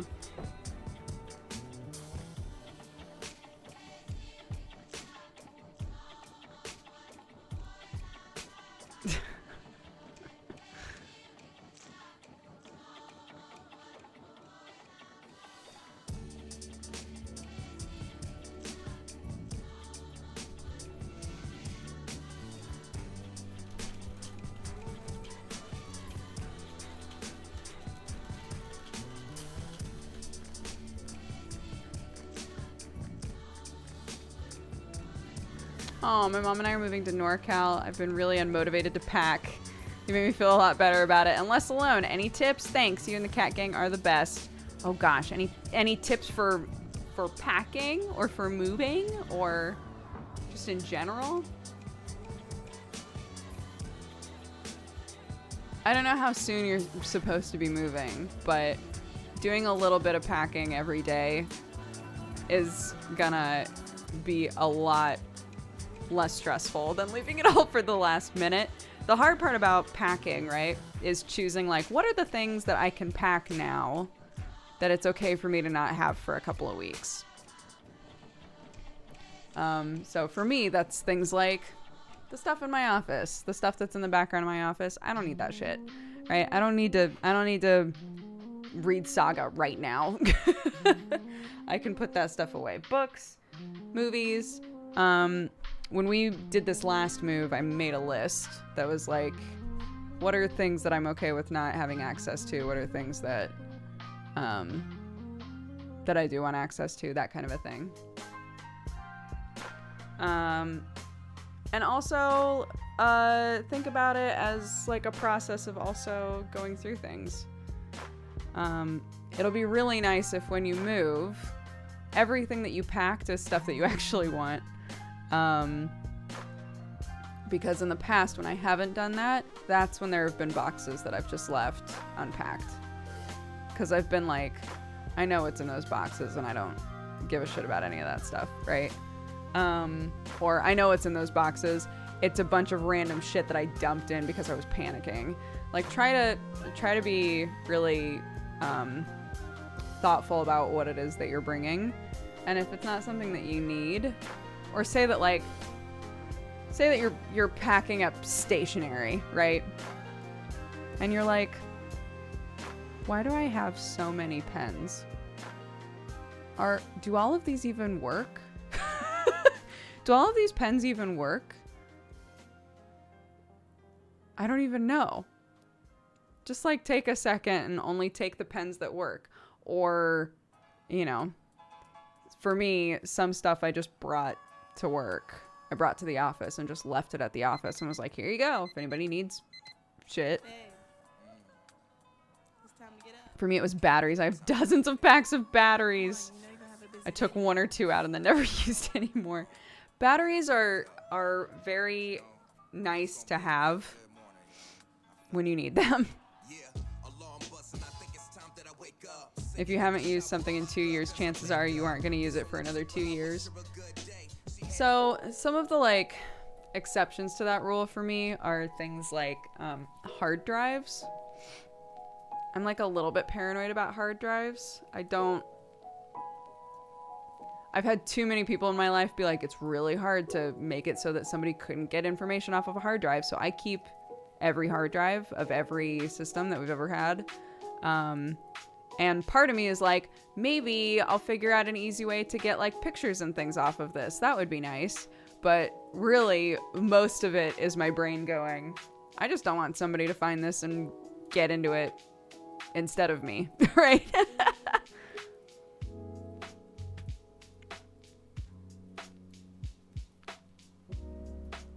Oh my God. I fantasize. I don't know if my mom is watching right now. If you are, I love you. The office at our family farm. She gave me a computer with 1.5 terabytes of streams on it. But you got a computer, right? It's fine.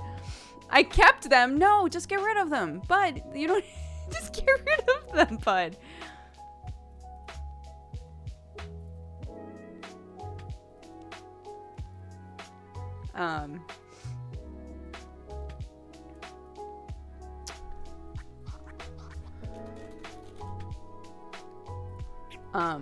What was I saying? Oh, the office at my parents' farm. I fantasize all the time.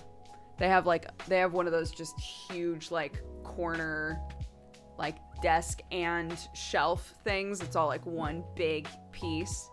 Nobody's moved that. It's so big. It has not been moved in 20 years. I fantasize, guys. I fantasize about taking everything out of this fucking thing and moving it. Oh my God. Part of me is like, it must be awful back there. And the rest of me is like, I just need to know. I need to move it. I have to move it.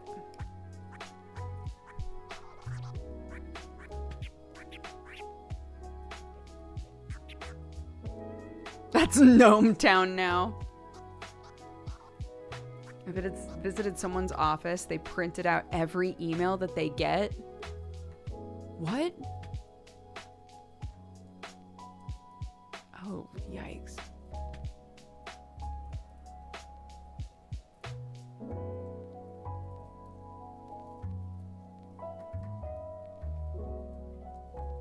Do you think your parents' house would stay in your family? It's completely paid off. I don't think that my parents would ever sell it. I don't think that they have any intention of ever selling that property.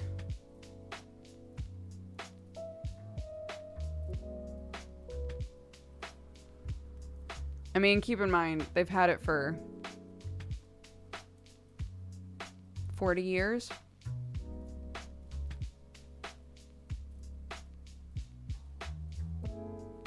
Long time to have that farm. So at this point now, it's like, unless they were really hurting for money, there's no reason to sell it. They would rather just keep it.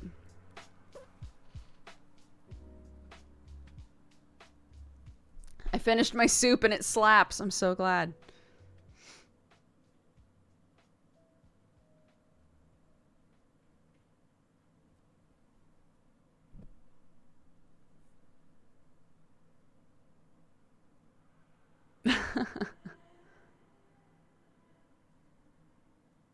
Oh, my folks are selling the house I grew up in. They've been living there since 1980 to move closer to the kids. Well, I have very mixed feelings about it. Oh. What does it slaps mean? It means like it's a knee slapper. That's how I always try to equate it to an old saying. Like if something's really good, you like, hot dog.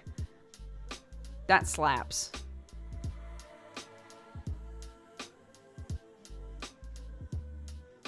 Yeah, if my parents sold the farm, I would be very... I would buy it if I could.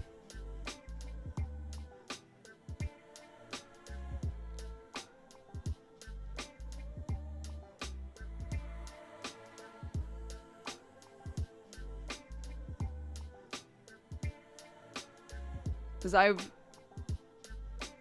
yeah, that was the house that I grew up in. Like, I never moved until I moved out of that house. My parents have worked so hard on that farm. Yeah, I would be really sad. Aren't you not planning on ever moving back? I would still buy it. If the option was like, it's not in the family anymore, or I buy it, I would try to figure out a way to buy it. I don't know if I'll never move back. I have no idea. Life is short. And also very long. Life flies by, and yet so much can change in just a year. Who knows?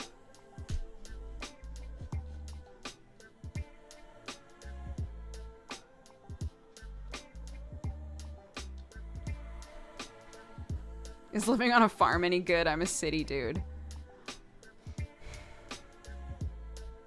I adore being like in the woods in the middle of nowhere because that's how I grew up.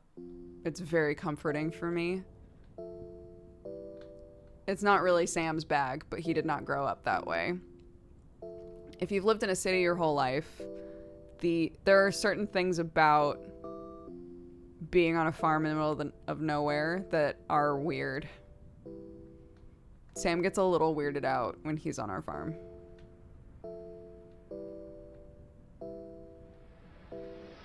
I do like cottagecore.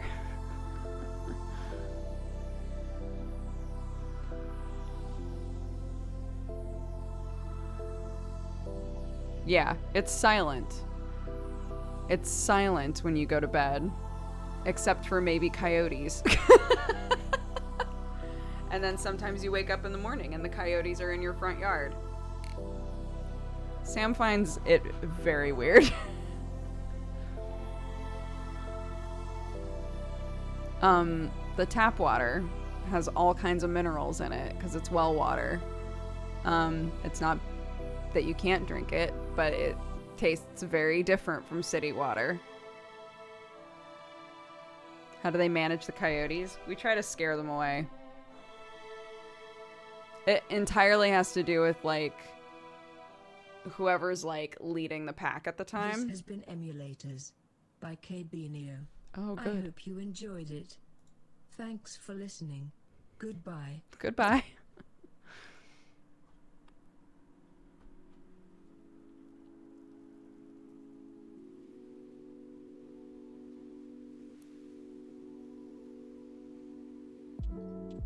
One side of our house, at a certain point in the year, one side of our house gets covered with bugs.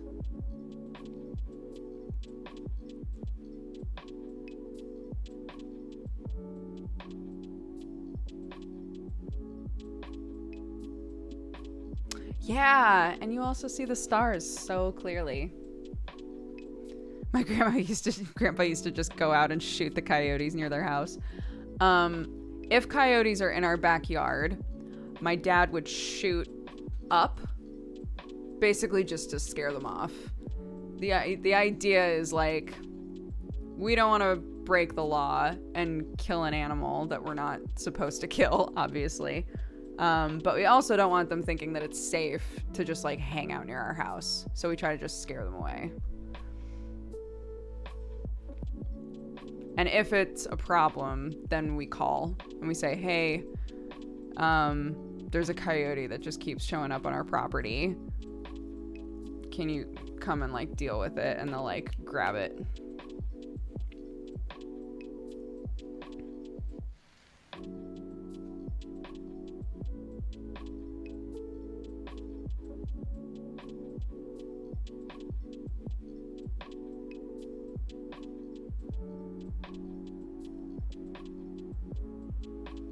Yeah, when we had dogs, we didn't see deer that often. But in the times between dogs, like, my parents haven't had dogs for years now. In the times between dogs and after dogs, yeah, lots of rabbits, lots of deer. We have our stork. There's, like, a weird stork that hangs out on my parents' property all year long.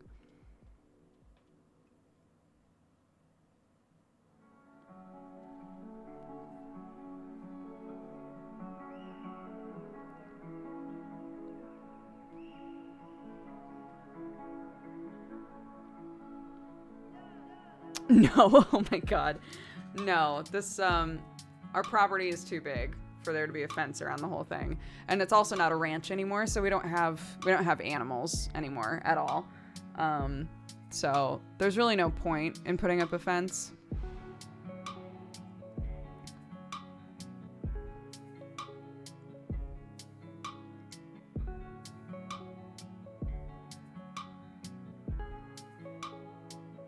It's like somewhere between 80 and 85 acres, but I'm not sure.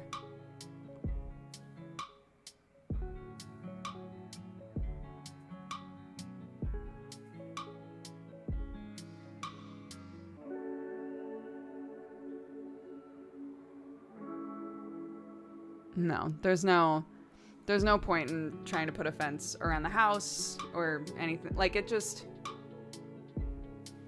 just sprawling, right? And we're right up against the woods. It is what it is. Wild animals show up sometimes. Con Man, thank you very much for the raid. I'm actually wrapping up in a minute, but I appreciate it.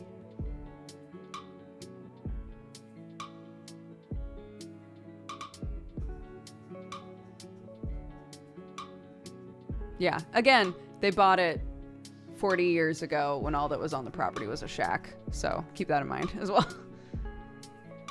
It was affordable for them, but it was also not like a great place to live. It was just a lot of property with like something on it. So they built most of that house and they did all of the property cultivation and all of that.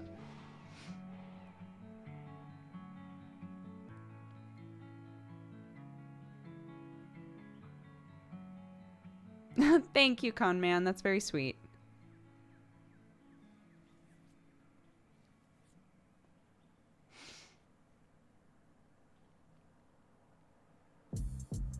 Did you ever run in with a skunk? Oh, many times in my life. In the city and out of the city, yeah. How's your day been? Pretty good. Pretty all right.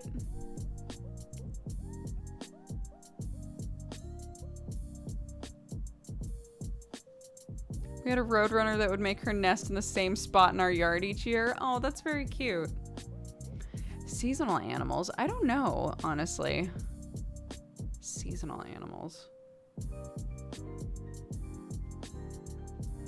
I can't think of any.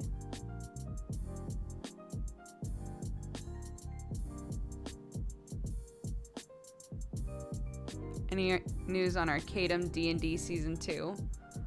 No. But he's got, what, 1 or 2 more shows that haven't even started yet that are supposed to happen, so it's probably a while. Assuming the world doesn't blow up. I feel like every single week, at some point, somebody's like, well, this is it. Not real world, but Arcadum's like D&D world.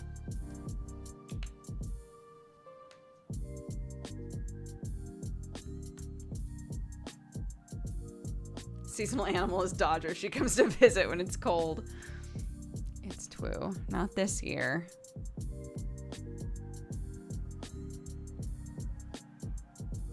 I was watching earlier when you were doing the cat puzzles and was screaming, trying to tell you what to do.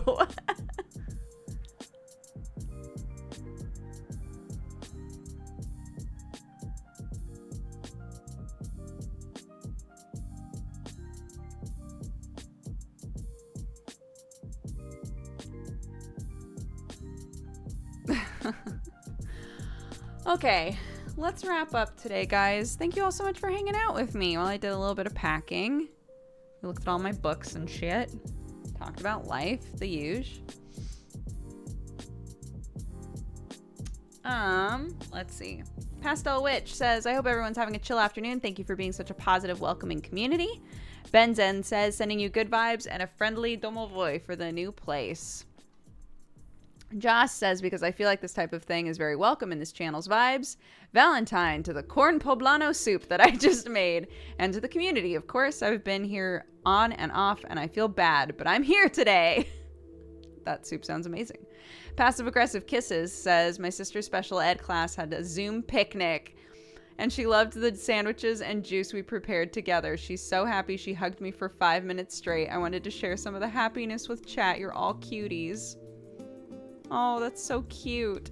Such as Jesse says, I want to say thanks to the Cat Gang for being so chill. You guys are my safe haven in a new country where I don't have any friends yet. Love you guys. We're in the same place. Like, not having friends in a new place yet. Tavia Williams says, hey chat and Dodger, this one's for you. I've been going through a really rough time. These streams help me get through the day while I figure out what I want to do with my life. I really have no idea what I'm trying to do. Where's the rule book for adulting? What a great question. Benjamin says, morning from Australia, chat. Just back here to share the love. Make sure all of you people are doing okay. If you want someone to talk to, DM me. And Cuppa Joe says, in 2016, I was having a tough time. I have a very distinct memory of watching you and Sam, freshly engaged, playing Tales of the Borderland. You two were so in love and genuinely amazing with each other. It made me feel really comforted. I return to those VODs from time to time if I need cheering up. Moving sucks, especially during a pandemic, but I hope you keep each other strong and you take advantage of things that bring you comfort too. Oh, what a sweet message. Oh, I saw people in our Discord saying that they were watching like the old Night in the Woods VODs and stuff, and it like warms my heart that some of those playthroughs and things, like either by myself or with Sam, that you guys like those enough that you go back and rewatch them. Like, that's very sweet. Dimitri Bazos, Nordinier, and Rakia, thank you guys for reminding us to drink some water. We had a cheers fatal. I will give those points back to you.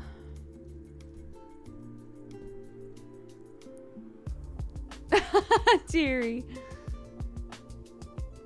If you guys don't know, Tyranny in chat is my cousin that I play Final Fantasy XIV with every Tuesday, and she's lovely and a streamer, and I love her very much. Okay. Got a sub to do. Cervic has redeemed a sub for themselves. Let's do that. Boop. Boom. And MexTF2 would like to gift one to a random person. So let's do that as well.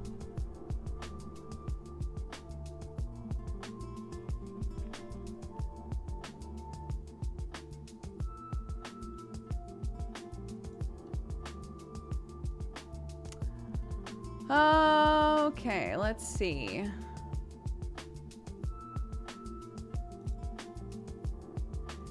Blixtra, or Blixtree.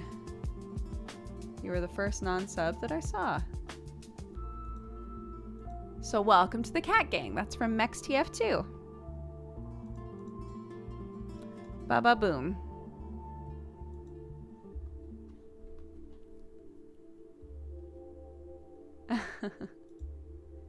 We did it! Wonderful.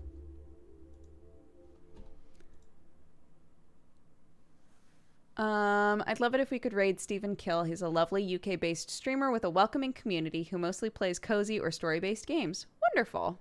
Yeah, let's see if he is still streaming. Oops.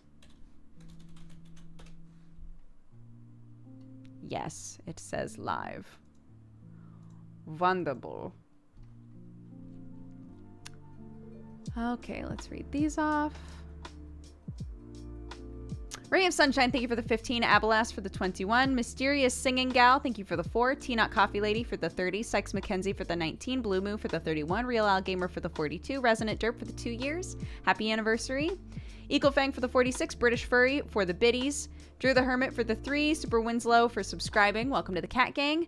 Difficult Deb for the 25, Underlining Shadow for the 7, Pajama Matt for the 43. Avi, thank you for gifting subs.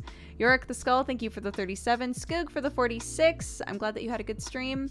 Contact Center Girl, thank you for the 2. So Bad at Games for the 28. Delando for the 7. Trapdoor for the 47. Trander for subscribing. Welcome to the Cat Gang. I am not 2D, thank you for the 72. Reddish Beard for the 37. Nitirius, thank you for gifting a sub. Jump Troop for the 16. Zebdi for the 5 years. Happy anniversary.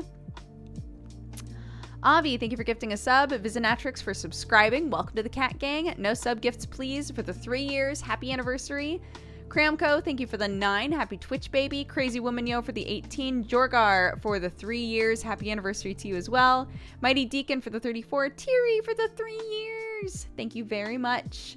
Snarf for the 28. Kinrina for the 3 years as well. So many anniversaries today. Thank you all very much. Hockey Cabbage, thank you for the biddies. Kytherin for all of the gifted subs earlier as well. Thank you, thank you.